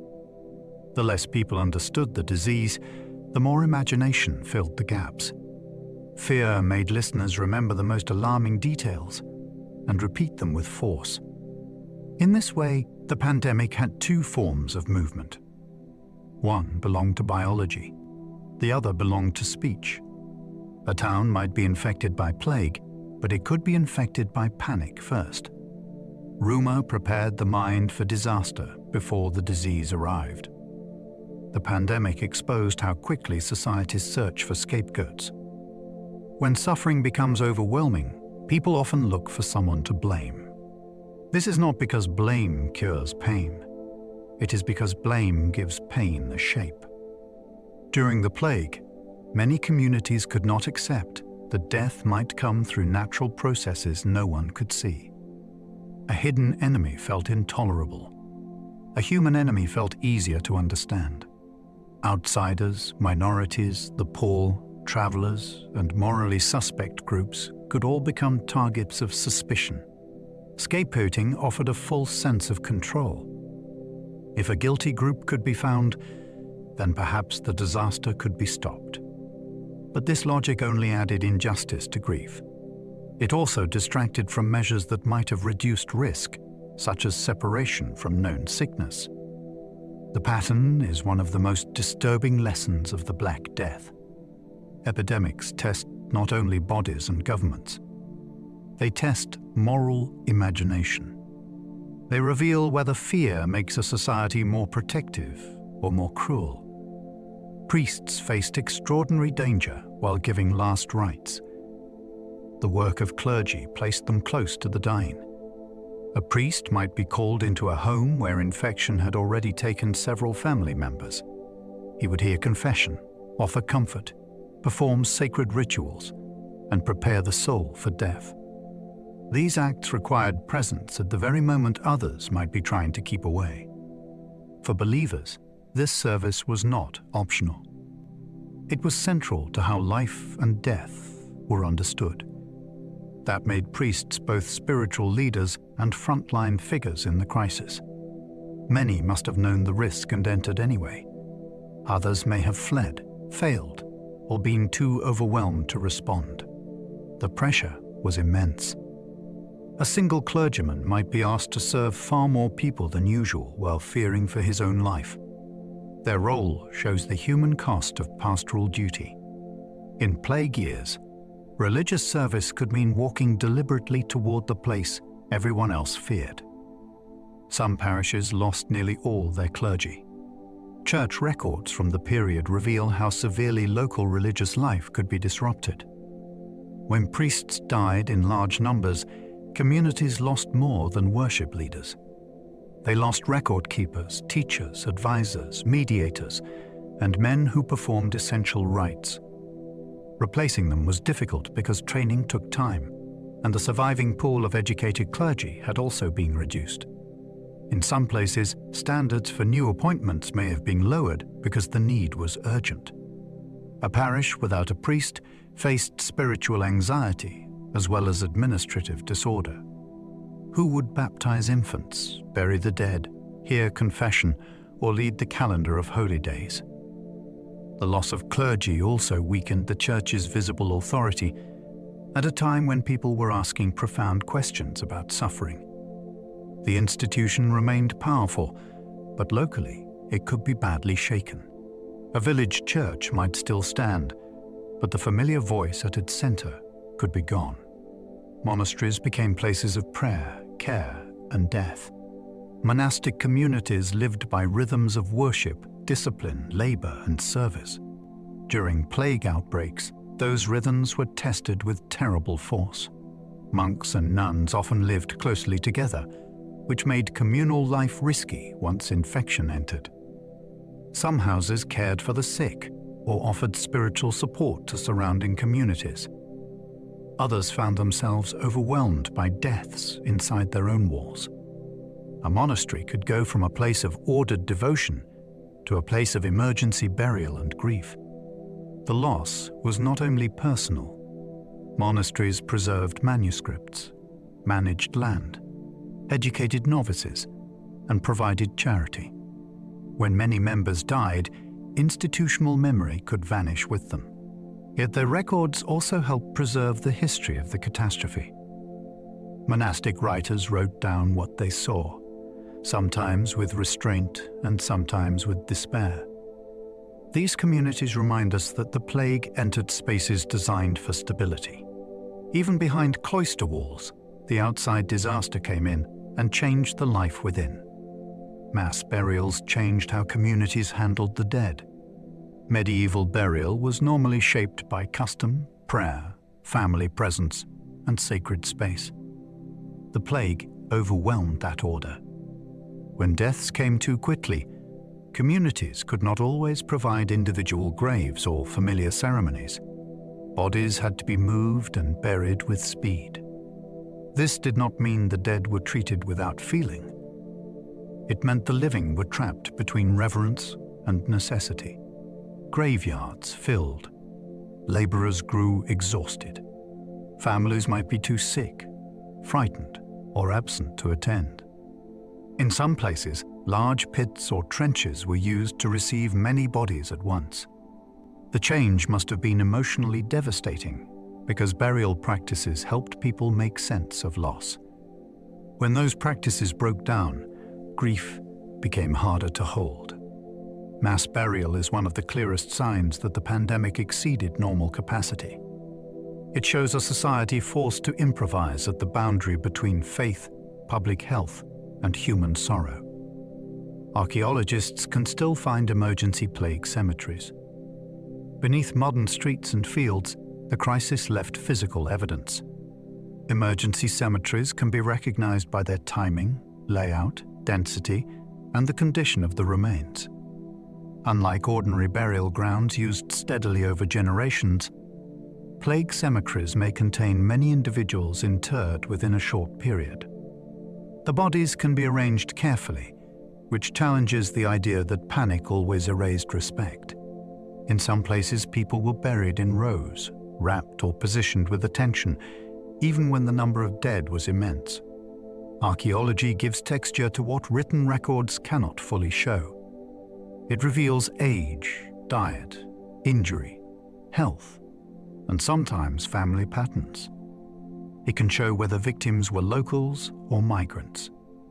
It can also uncover the practical choices made under pressure. Every excavated burial asks us to see the dead not as numbers, but as people. The ground preserved what fear could not explain, and centuries later, it still speaks. East Smithfield in London preserved hundreds of plague victims. One of the most important Black Death burial sites lies outside the old walls of London. It was created when ordinary parish graveyards could not handle the mortality. The site is remarkable because the burials were organized rather than chaotic. Many individuals were laid in rows, showing that even under extreme pressure, authorities and workers tried to maintain order. For historians and scientists, East Smithfield is invaluable. It offers a large, datable group of people who died during the first great outbreak in the city. Their bones and teeth have helped researchers study health, demography, and the pathogen itself. The site also reveals civic response. London did not simply collapse into confusion. It made space for the dead on an emergency scale. East Smithfield turns a vast disaster into something tangible. Beneath the city's later life, hundreds of bodies remained as witnesses to one of the most frightening seasons London ever endured. Ancient DNA confirmed plague bacteria in medieval skeletons. For a long time, historians debated the exact nature of the Black Death. The symptoms in chronicles were frightening, but written descriptions can be imprecise. Modern genetic analysis changed the argument. Scientists recovered fragments of pathogen DNA from people buried in plagiaria cemeteries and identified Yersinia pestis. This provided direct biological evidence linking the medieval pandemic to the bacterium known from later plague outbreaks. The discovery was a turning point because it connected documentary history with molecular proof. It also allowed researchers to compare ancient strains with modern ones and ask how the organism changed through time. The work requires extreme care because old DNA breaks into tiny pieces, and contamination is always a risk. Still, the results have been powerful. A skeleton cannot describe fever or fear, but it can preserve traces of infection. Through genetics, the dead have helped answer one of the largest questions in epidemic history. Teeth can protect genetic traces of old infections. A tooth is like a small, sealed archive. Its hard outer layers can protect the softer material inside, where blood vessels once ran during life. If a person had a bloodstream infection at death, traces of microbial DNA may remain hidden in that inner chamber for centuries. This is why teeth are so valuable in the study of ancient disease. They can preserve evidence that ordinary bone might lose. Researchers handle them with extraordinary caution, drilling or sampling in clean conditions to avoid modern contamination. From a single tooth, they may recover fragments that identify a pathogen and sometimes reveal parts of its genome. The idea is astonishing.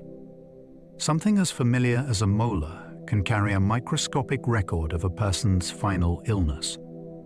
Teeth survive because they are built to endure.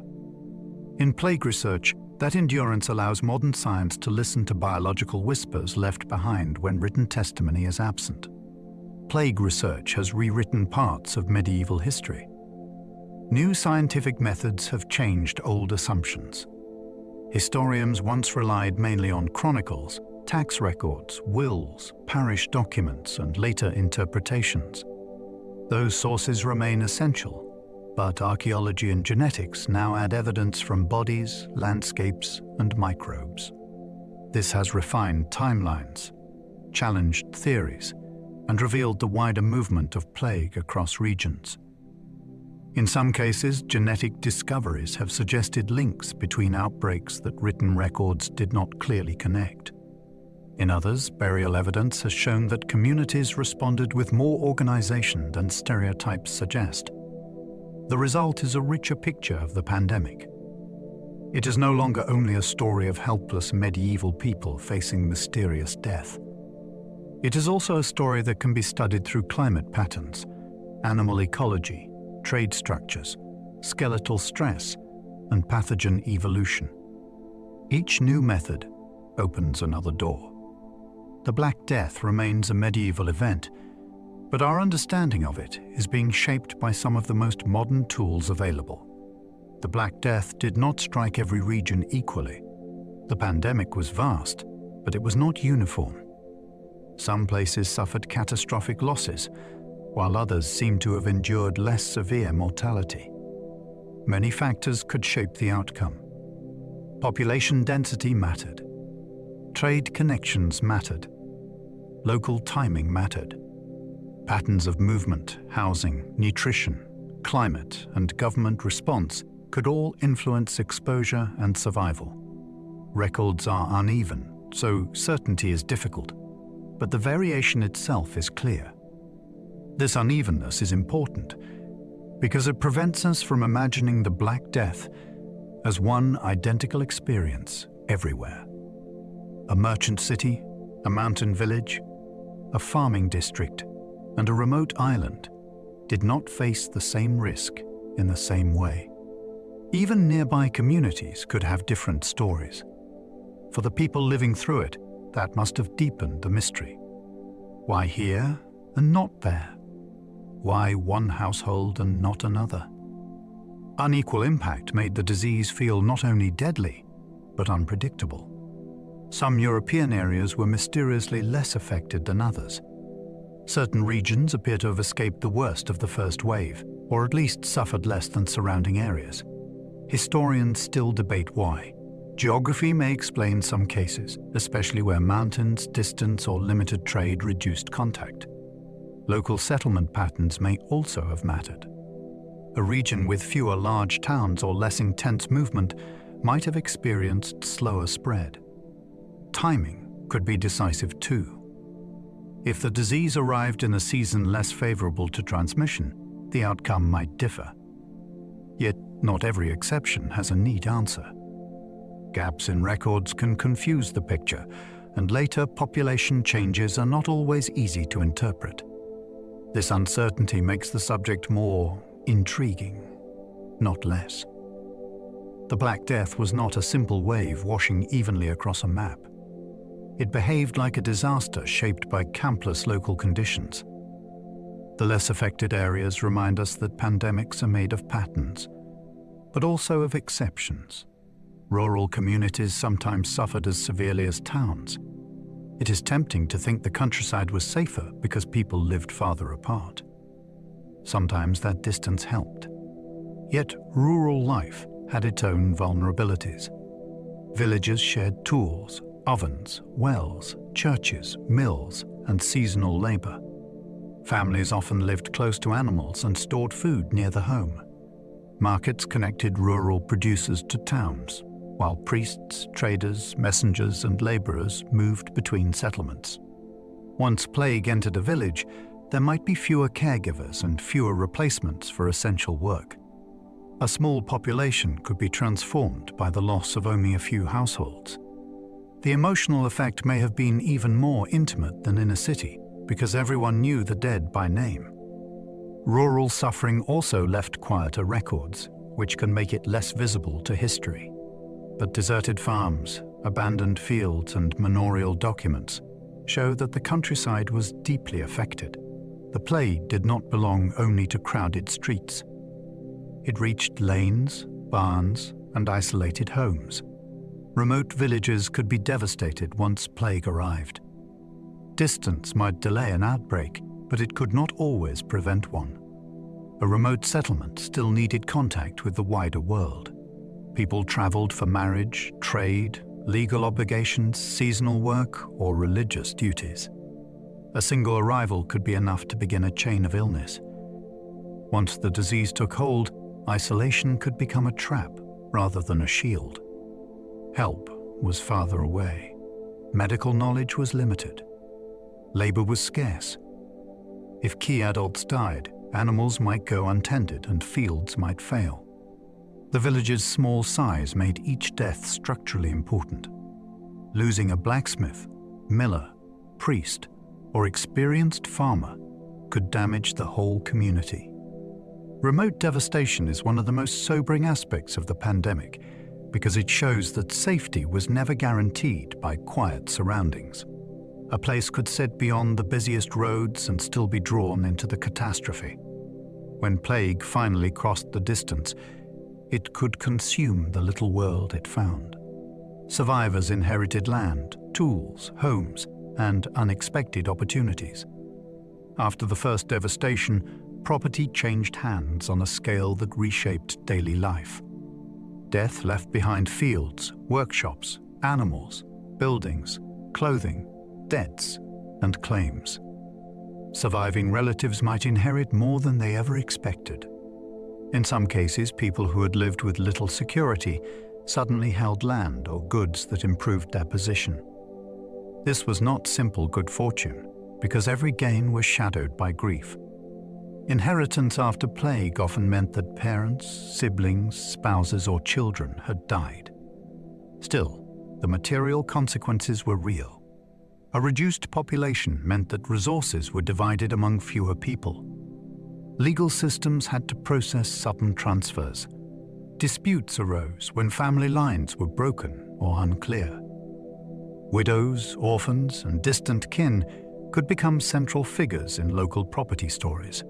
The aftermath shows how catastrophe can rearrange opportunity in morally complicated ways. The same event that destroyed families also opened doors for some of those left standing. Labor shortages gave many peasants greater bargaining power.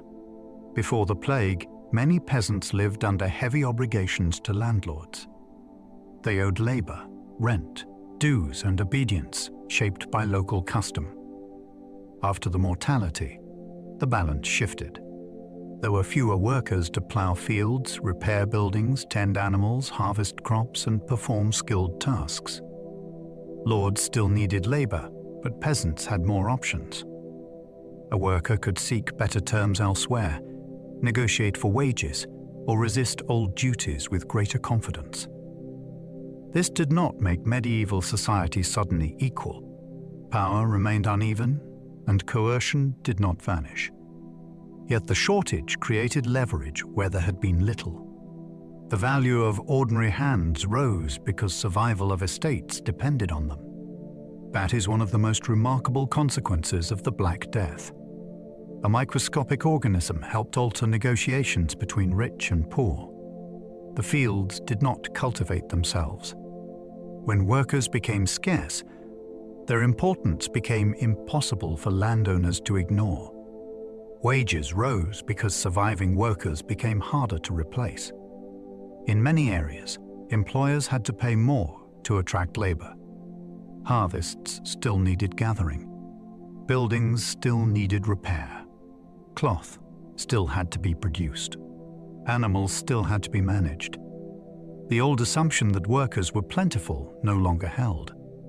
A plowman, mason, carter, servant, or reaper could command better payment because demand exceeded supply. This change frightened elites because it threatened the economic order they understood. Higher wages could improve diets, clothing, and independence for some laborers. They could also raise costs for landowners and urban employers. The rise was not identical everywhere, and inflation complicates the picture, but the pressure was undeniable. Labor had become a scarce resource. The surviving worker stood in a different world from the one before the plague. Their body, skill, and time were worth more in the market. A demographic disaster had created an economic shock that reached into the smallest terms of daily employment. Landowners tried to freeze wages after the catastrophe. Those who depended on cheap labor did not accept the new conditions quietly. Many landowners saw rising wages as a threat to their income and authority. They argued that workers were taking advantage of disaster by demanding more than custom allowed. In response, elites pressured governments to restore the old order through law. The goal was to force laborers to accept pre-plague pay and prevent them from moving freely to better opportunities. This reveals how radical the labor shortage felt to those at the top. The social hierarchy seemed to be slipping. People who had once been easily controlled were now bargaining, leaving, or refusing old terms. Wage controls were an attempt to turn back time. They show that the Black Death did not simply produce grief and recovery. It produced conflict over who would benefit from the changed world. The dead were gone, but the living still had to fight over the future. England's Statute of Labourers attempted to control pay. In the early 1350s, English authorities tried to hold wages near the levels that had existed before the plague. The law also sought to compel able-bodied people to work and to punish those who demanded excessive pay. Its purpose was clear. The ruling classes wanted to prevent labor scarcity from transforming society too quickly. Yet passing a law and restoring reality were not the same thing. Workers could still bargain in practice, especially where employers were desperate. Enforcement varied, and local records show continuing disputes over wages and service. The statute is fascinating because it captures a government trying to legislate against demographic change. It treated the new labor market almost as a disorder to be corrected. In doing so, it revealed how deeply the plague had shaken social assumptions. The old world depended on abundant workers. After the mortality, that abundance was gone, and law struggled to make scarcity behave like plenty. Social tensions helped fuel later peasant rebellions. The years after the plague did not settle into peace. They became charged with arguments over work, freedom, taxes, and old obligations. Surviving laborers knew their value had risen, while many elites tried to force them back into earlier conditions. That conflict created resentment on both sides. In England, anger over labor laws and taxation helped feed the peasants' revolt in the late 14th century. Rebels were not simply reacting to one cause. They were responding to a world where catastrophe had exposed the weakness of the old order, while authorities still demanded obedience as if nothing had changed. The memory of mass death mattered because it had altered expectations. People had seen estates fail without workers. They had seen wages rise when labor was scarce. They had seen that hierarchy could bend.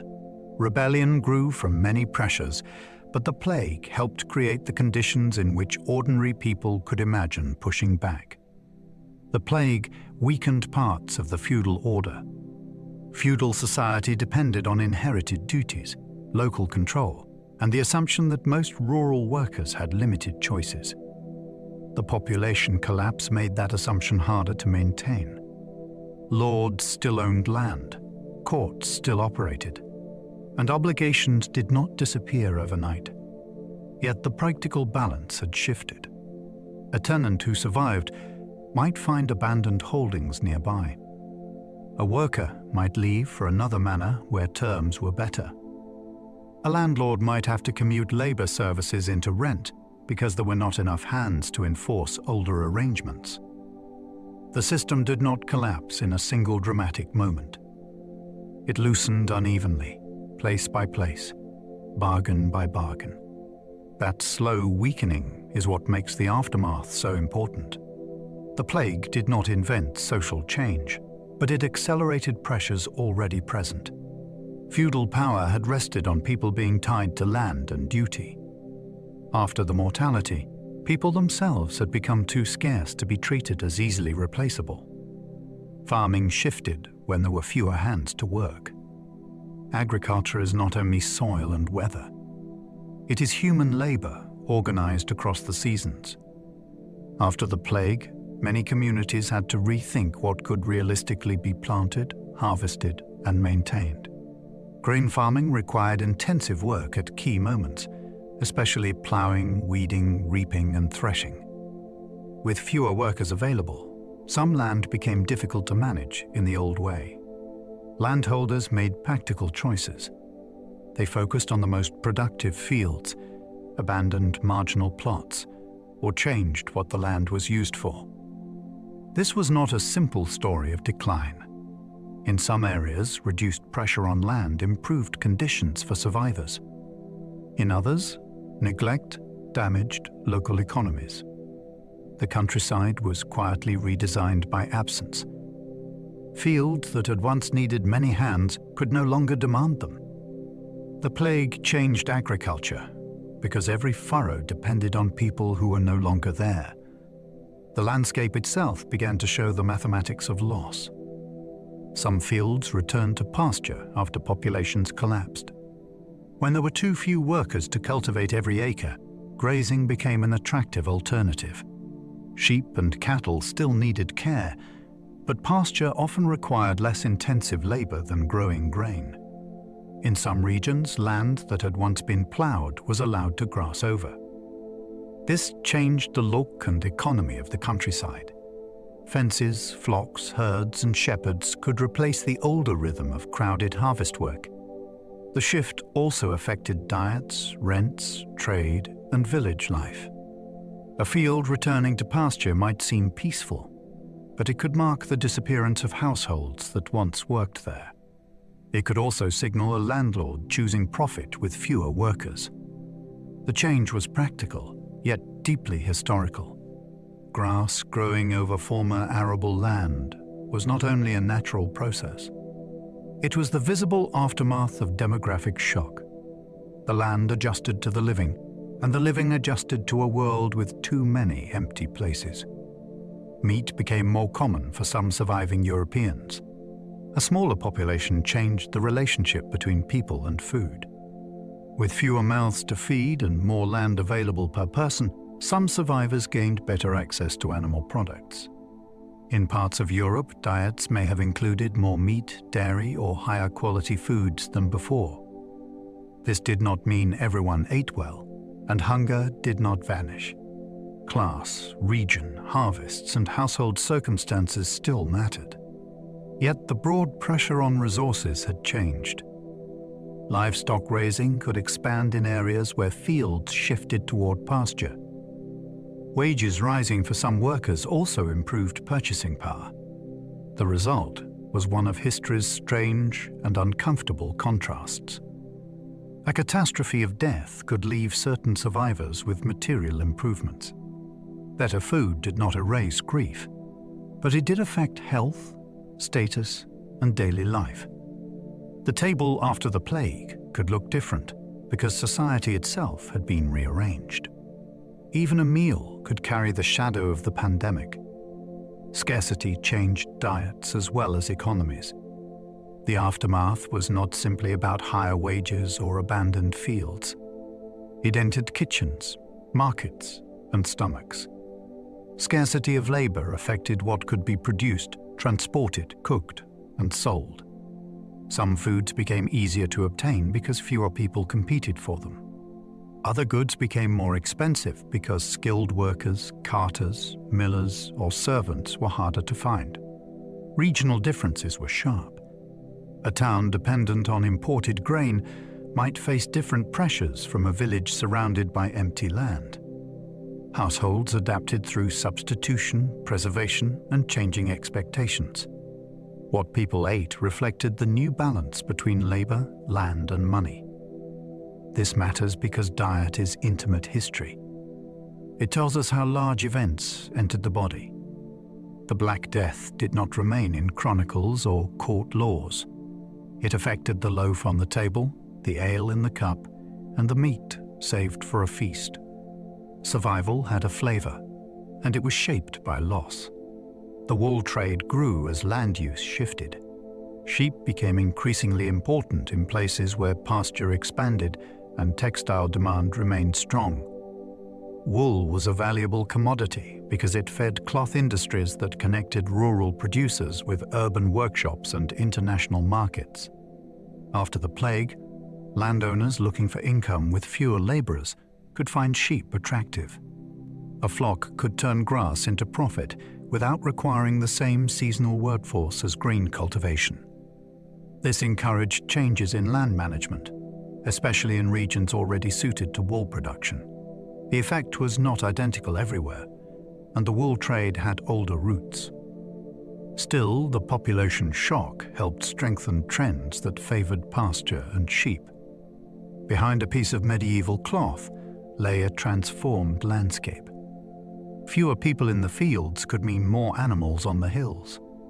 The growth of war shows how the plague's consequences traveled through commerce. Death altered labor. Labor altered land. Land altered trade. Trade altered the clothing worn far beyond the village.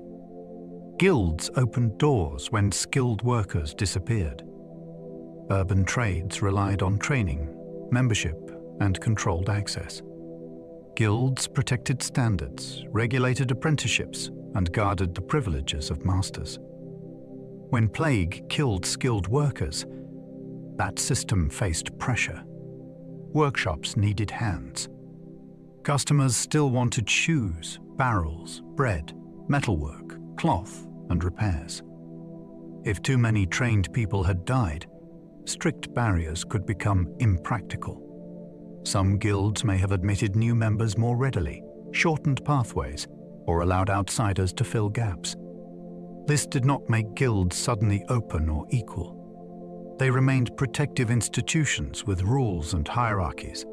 Yet mortality could create opportunities for people who might otherwise have waited years or never entered at all. The disappearance of artisans changed the value of skill. A craft was not merely knowledge. It was survival for a city. The plague revealed how much urban life depended on hands that knew what they were doing. When those hands were gone, doors that had been closed could start to move. Women sometimes gained work after male labor shortages. The demographic shock created openings in certain kinds of labor, especially where households, workshops, or farms had lost men. Women already worked extensively before the plague, often in ways records understate.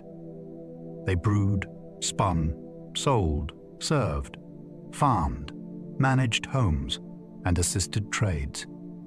After the mortality, some women found new chances to earn wages, continue family businesses, or take on tasks previously dominated by men.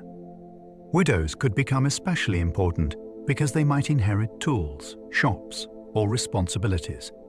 These gains were uneven and often temporary. Social expectations still limited women's authority, and later regulations could push them back out. Even so, the moment matters. It shows how a crisis can briefly rearrange who is allowed to do valued work. The plague did not create equality, but it exposed dependence. When workers vanished, communities needed competence wherever it could be found. Women stepped into gaps that death had opened, and some left traces in the records because of it. Orphans became a major social concern after outbreaks. The death of parents created one of the most painful problems of the pandemic. Children could be left without protection, inheritance, guidance, income, or a stable household.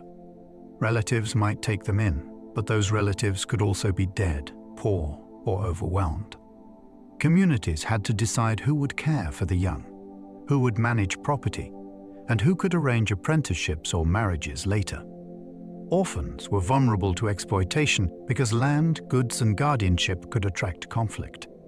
Some children may have been placed with masters, religious houses, or extended kin. Others likely slipped into poverty. The issue reveals the long tail of the plague. A parent might die in a week, but the consequences for a child could last a lifetime. The pandemic did not end when the fever passed through a town. It remained in the lives of those who grew up without the adults who should have guided them. Inheritance disputes multiplied as families died suddenly. Medieval property systems depended on lines of kinship, legal custom, witnesses, and documents. The plague disrupted all of them. When several members of a family died close together, it could become difficult to know who inherited first, who had the rightful claim, or whether a promise had been made before death. A widow, child, sibling, cousin, landlord, creditor, or neighbor might all have interests in the same land or goods. Courts had to sort through these claims at a time when officials and witnesses might also be missing. Sudden mortality made ordinary legal questions urgent and tangled. A cow, a field, a lease, or a workshop could become the center of a dispute because survival depended on resources. These conflicts show the practical mess left behind by mass death. Grief did not pause property law. The living had to divide the world of the dead, often before they had even finished mourning. Art became more focused on death and judgment. After the plague, European visual culture carried a sharper awareness of mortality. Churches, manuscripts, murals, and devotional objects increasingly reminded viewers that death could arrive without warning. This was not entirely new, because medieval Christianity had long emphasized judgment and the afterlife. But the pandemic gave those themes a new urgency. Artists and patrons lived in a world where sudden loss had touched nearly every community. Images of skeletons, graves, dying bodies, and final reckoning spoke to experience as well as doctrine. They asked viewers to prepare their souls, examine their lives, and remember that earthly status could vanish in an instant. Such art was not only gloomy, it was instructional. It tried to turn fear into moral attention. The plague made death feel close, and art brought that closeness into public view. Walls and pages became reminders that every life was fragile, and every soul was thought to stand before judgment. The Danse Macabre showed death leading every social rank. This striking artistic theme imagined death as a figure drawing people from all levels of society into the same final dance. Kings, bishops, merchants, peasants, children, and nobles could appear together, each summoned away from life. The message was direct and unforgettable. No rank could bargain with mortality. No wealth could step aside. No title could refuse the invitation. The image became especially powerful in a world that had seen high and low die in the same catastrophe. It turned social order into a procession toward the grave. For ordinary viewers, the scene could be frightening, but also strangely leveling. It showed that the mighty were not beyond the fate of the poor. The dance was not entertainment in the modern sense. It was a warning set to rhythm. Death did not merely end life. In this imagery, it led the movement, and everyone eventually had to follow. Tombs began showing decaying bodies in unsettling detail. Some late medieval tombs presented the dead not as serene figures in fine clothing, but as cadavers in decay. These monuments are often called transi tombs.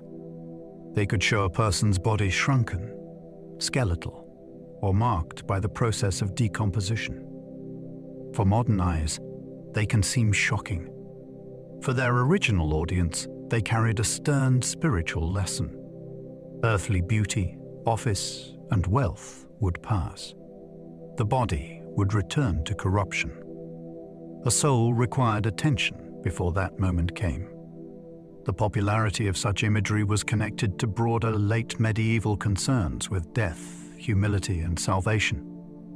The plague did not single-handedly create this art, but it made its message feel brutally believable.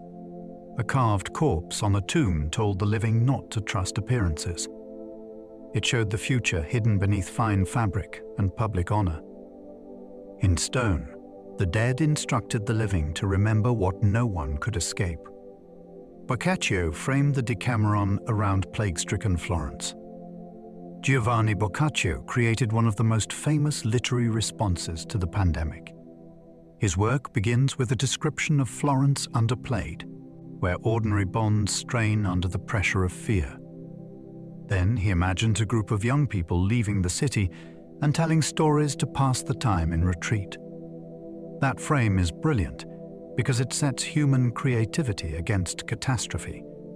The tales are varied, often clever, comic, romantic, or morally sharp. They do not simply dwell on disease.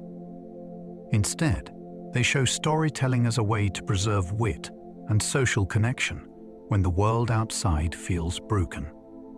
The opening plague scene gives the book its gravity, while the stories reveal life continuing in imagination.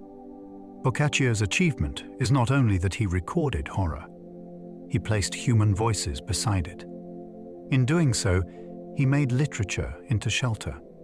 The plague surrounds the work, but narrative becomes the space where people breathe. Petrarch mourned friends lost during the pandemic years. Francesco Petrarch, one of the great writers of the 14th century, lived through the catastrophe as a personal wound. He lost people he loved, including Laura, the woman long associated with his poetry. His letters and reflections carry the feeling of a world emptied by repeated bereavement. For Petrarch, the pandemic was not only a public disaster, it was an assault on friendship, memory, and the emotional map of life. He wrote as someone trying to understand why survival could feel lonely. The deaths of companions meant the loss of conversation, shared history, and recognition. His grief helps us see the Black Death from the inside of an educated mind. Statistics can tell us scale, but mourning tells us texture.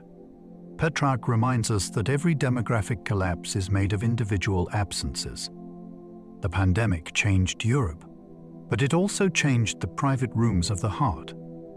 Chroniclers described empty streets and bells that never stopped. Medieval writers often reached for scenes that could make readers feel the scale of loss. They described shops closed, roads quiet, houses abandoned, and funeral bells ringing again and again. Such details mattered because they turned mass death into sound and space. An empty street was not just a statistic. It was a place where trade, gossip, children, animals, and daily movement had vanished. A bell that kept ringing marked the collapse of ordinary rhythm. Death was no longer an occasional announcement. It became the background of time. Chroniclers wrote from monasteries, towns, courts, and churches, each with their own perspective. Their accounts could exaggerate, moralize, or misunderstand, but they preserved the atmosphere of shock. They show how people noticed absence. When a city falls quiet, the silence itself becomes evidence. The Black Death entered history partly through these sensory memories, because witnesses needed language for a world suddenly emptied. Some writers thought the end of the world had come. The scale of the mortality made apocalyptic thinking feel plausible. Medieval Christians already lived with powerful ideas about judgment, signs, and the final destiny of humanity. When plague swept through communities with such force, some people interpreted it as more than disease. It could seem like a warning from heaven, a punishment, or a sign that history itself was nearing its last hour. This belief was not irrational within the framework of the age. The event looked universal to those who could only see their own shattered region and hear rumors from others. If every familiar structure appeared to fail, the end of days could feel near. Such thinking shaped behavior. It could inspire repentance, charity, fear, or despair. It also intensified the emotional pressure of the pandemic. People were not only afraid of dying. Some feared that all creation had entered its final crisis. Plague changed how Europeans thought about fate and time. After the pandemic, the future felt less stable. People had seen healthy neighbors die in days, powerful families lose heirs, and entire plans vanish without warning. This experience sharpened older ideas about fortune, mortality, and divine will. Time could no longer be imagined only as steady progress through seasons and obligations. It had shown itself capable of rupture. For some, this encouraged deeper religious devotion. For others, it may have strengthened a desire to enjoy life while it lasted. Legal documents, memorial practices, charitable gifts, and devotional art all reveal people thinking carefully about death and preparation. The plague made uncertainty intimate. It taught that tomorrow was not guaranteed, even for the young or wealthy. That lesson did not produce one single worldview. It produced tension between fear and urgency, resignation and ambition. Europe did not stop planning for the future, but it carried a stronger memory that time could break open. Repeated outbreaks haunted Europe for centuries afterward. The first wave was catastrophic, but it was not the end. Plague returned again and again in local, regional, and sometimes major outbreaks. Children born after the first disaster could grow up hearing stories of it, then face new visitations in their own lifetimes. This recurrence shaped public policy, religious practice, family memory, and urban planning. Communities learned to watch for signs, appoint health officials, restrict movement, and isolate the sick. Fear became seasonal in some places, tied to news from other towns or the arrival of ships. The repeated nature of plague is essential because it prevented Europe from treating the Black Death as a single closed event. It became part of the background risk of life. A city might rebuild, celebrate, and prosper, then find the old terror returning at the gate. The pandemic's legacy was therefore not only memory, it was expectation.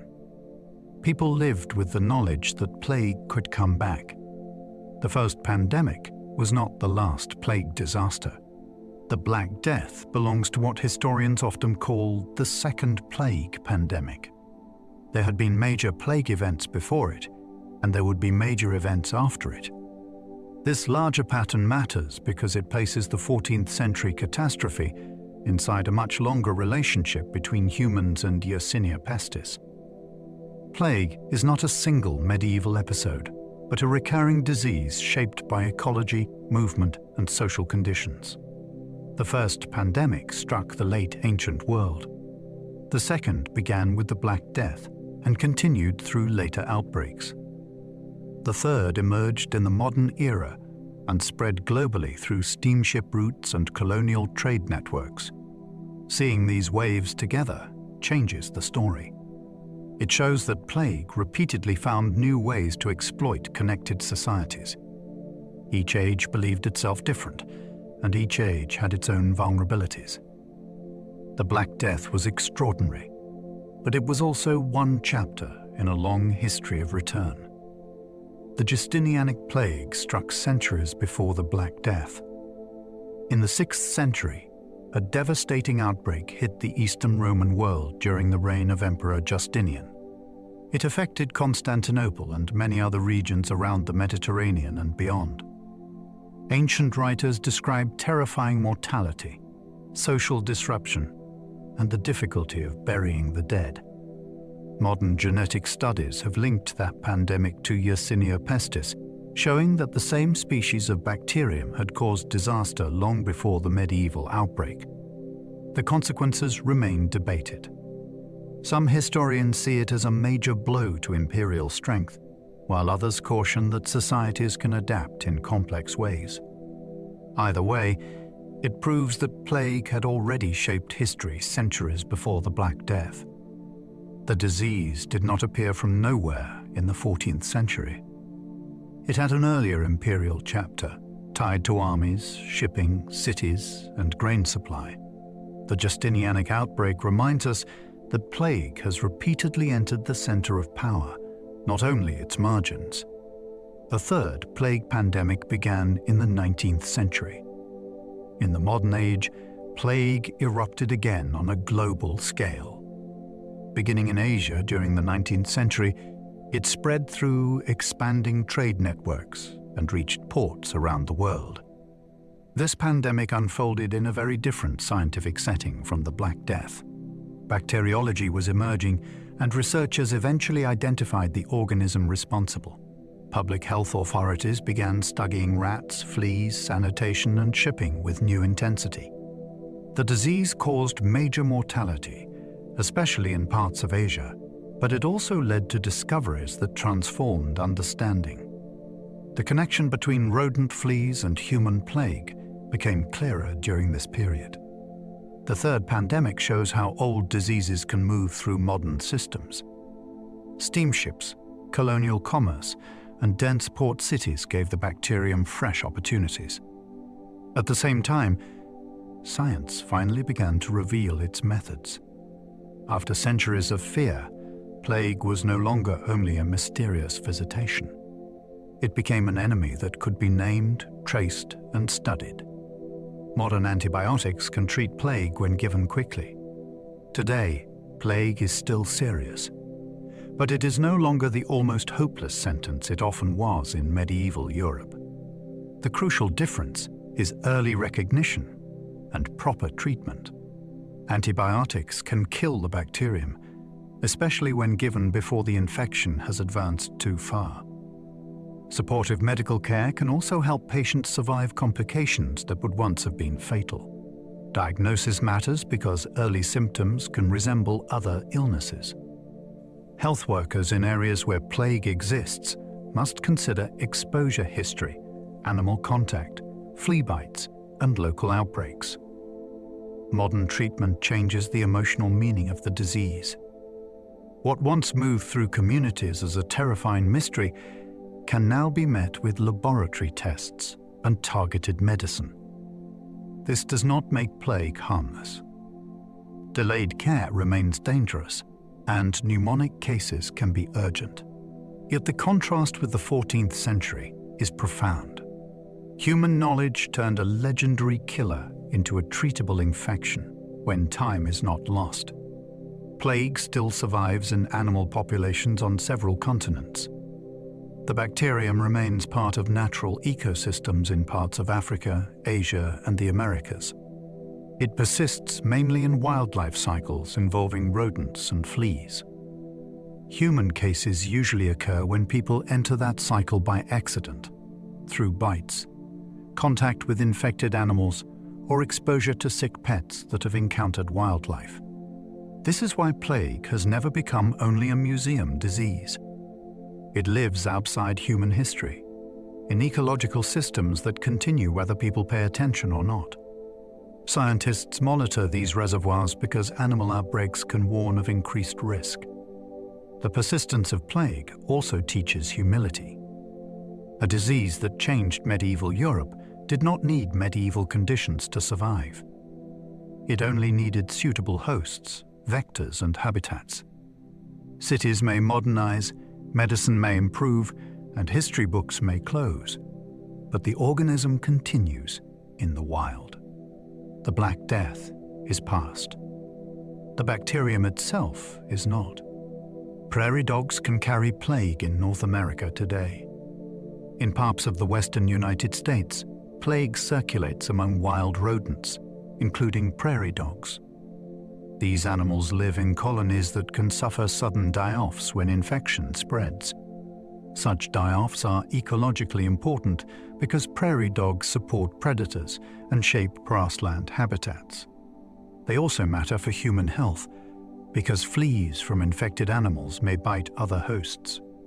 People are usually exposed through outdoor activity, pets, or contact with sick wildlife. Public health warnings in affected regions often advise avoiding dead rodents and controlling fleas on domestic animals. The idea can surprise people because plague is often imagined as a medieval European disease. Yet its modern North American presence shows how far the bacterium's story extends. A prairie dog town under open sky may seem worlds away from a medieval street, but both can belong to the same biological history. The setting has changed completely. The ancient microbe still knows how to survive. Scientists study plague to understand how pandemics evolve. Plague is a powerful case study because it connects genetics, ecology, history, and human behavior. Researchers can compare ancient genomes with modern strains to see how the bacterium changed over time. They can study wildlife reservoirs to understand how diseases persist between human outbreaks. They can examine burial sites and documents to connect biological evidence with social consequences. This makes plague more than a subject of medieval curiosity. It helps scientists ask broader questions about why some pathogens become catastrophic, how trade and movement alter risk, and how societies respond when fear outruns knowledge. The Black Death offers a rare archive because it left written testimony, physical remains, and living descendants of the pathogen. Few diseases can be studied across such a long span. By following plague through centuries, researchers learn how pandemics are not single events. They are moving relationships between microbes, environments, and human choices. The Black Death may have shaped human immune genes. When a disease kills on a massive scale, survival is not distributed randomly. Some people may have carried immune variations that help them resist infection or endure it long enough to recover. Over generations, those variations could become more common because survivors passed them on. Recent research has suggested that the Black Death may have influenced the frequency of certain immune-related genes in European populations. The idea is fascinating because it means the pandemic may have left traces inside biology as well as culture. Yet there may have been a cost. Some immune traits that help fight infection can also increase the risk of inflammatory conditions in different environments. Evolution does not design perfect solutions. It favors what helps survival in a particular crisis. The Black Death may therefore have shaped a trade-off still felt today. A medieval encounter with plague could echo faintly in the immune systems of people centuries later. Its aftermath helped prepare Europe for major social change. The plague did not single-handedly create the Renaissance, capitalism, or the modern world. History is never that simple. Yet it helped disturb old patterns at a critical moment. Population loss changed labor, land, wealth, religious confidence, and political pressure. Survivors lived in a society where inherited structures had shown cracks. Some institutions tightened control. Others adapted. People moved, bargained, inherited, rebuilt, and questioned. Cities had to rethink health measures. Landowners reconsidered production. Workers tested new leverage. Artists and writers faced mortality with new force. These changes did not all point in one direction, and they unfolded differently across Europe. Still, the aftermath created momentum.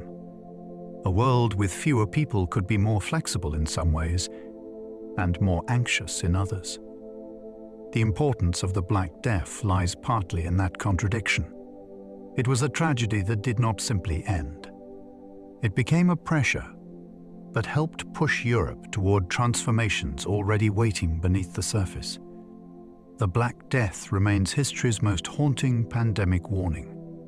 Its deepest lesson is not only that disease can kill. Humanity already knew that. The warning is larger and more unsettling. A small organism can expose the hidden structure of a civilization. It can reveal how people trade, govern, worship, blame, care, bury, work, and remember. It can turn inequality into danger and fear into cruelty. It can also force invention, resilience, and new forms of public action.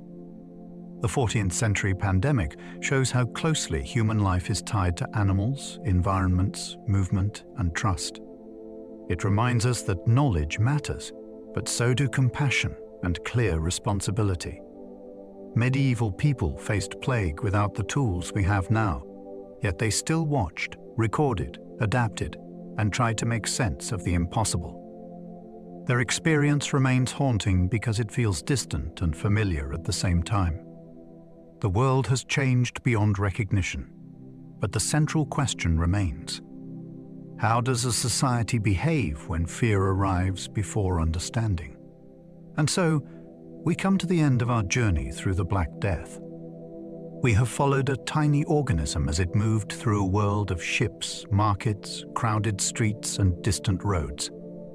We have seen how fear entered homes before science had the tools to explain it. We have watched medieval doctors search for answers, communities search for meaning, and entire societies change beneath the weight of loss. The Black Death was not only a story of sickness, it was a story of people. Sailors arriving at uncertain ports, priests walking into dangerous rooms, workers discovering that their labor had new value, writers trying to capture a world that seemed to be slipping away. Beneath the sorrow, history kept moving. Fields changed. Cities adapted. Old ideas weakened. New patterns began to form. And even now, centuries later, its traces remain. In burial grounds beneath modern streets. In old pages written by trembling hands. In the long memory of how fragile and how resilient human life can be. If you enjoyed this gentle journey through history, you're welcome to like, subscribe, or leave a thought below. It helps others find their way here too. And if you happen to still be awake, there should be another video waiting on the screen, ready to carry you into the next quiet chapter. But for now, you do not need to follow any more roads. You do not need to hold on to any more names, dates, or distant places. Let the story soften behind you. Let your shoulders loosen. Let your breathing slow. Let the room around you become still. The past can rest now. The voices of history can fade into the background, and you can drift calmly and safely into the dark. Sleep well and good night.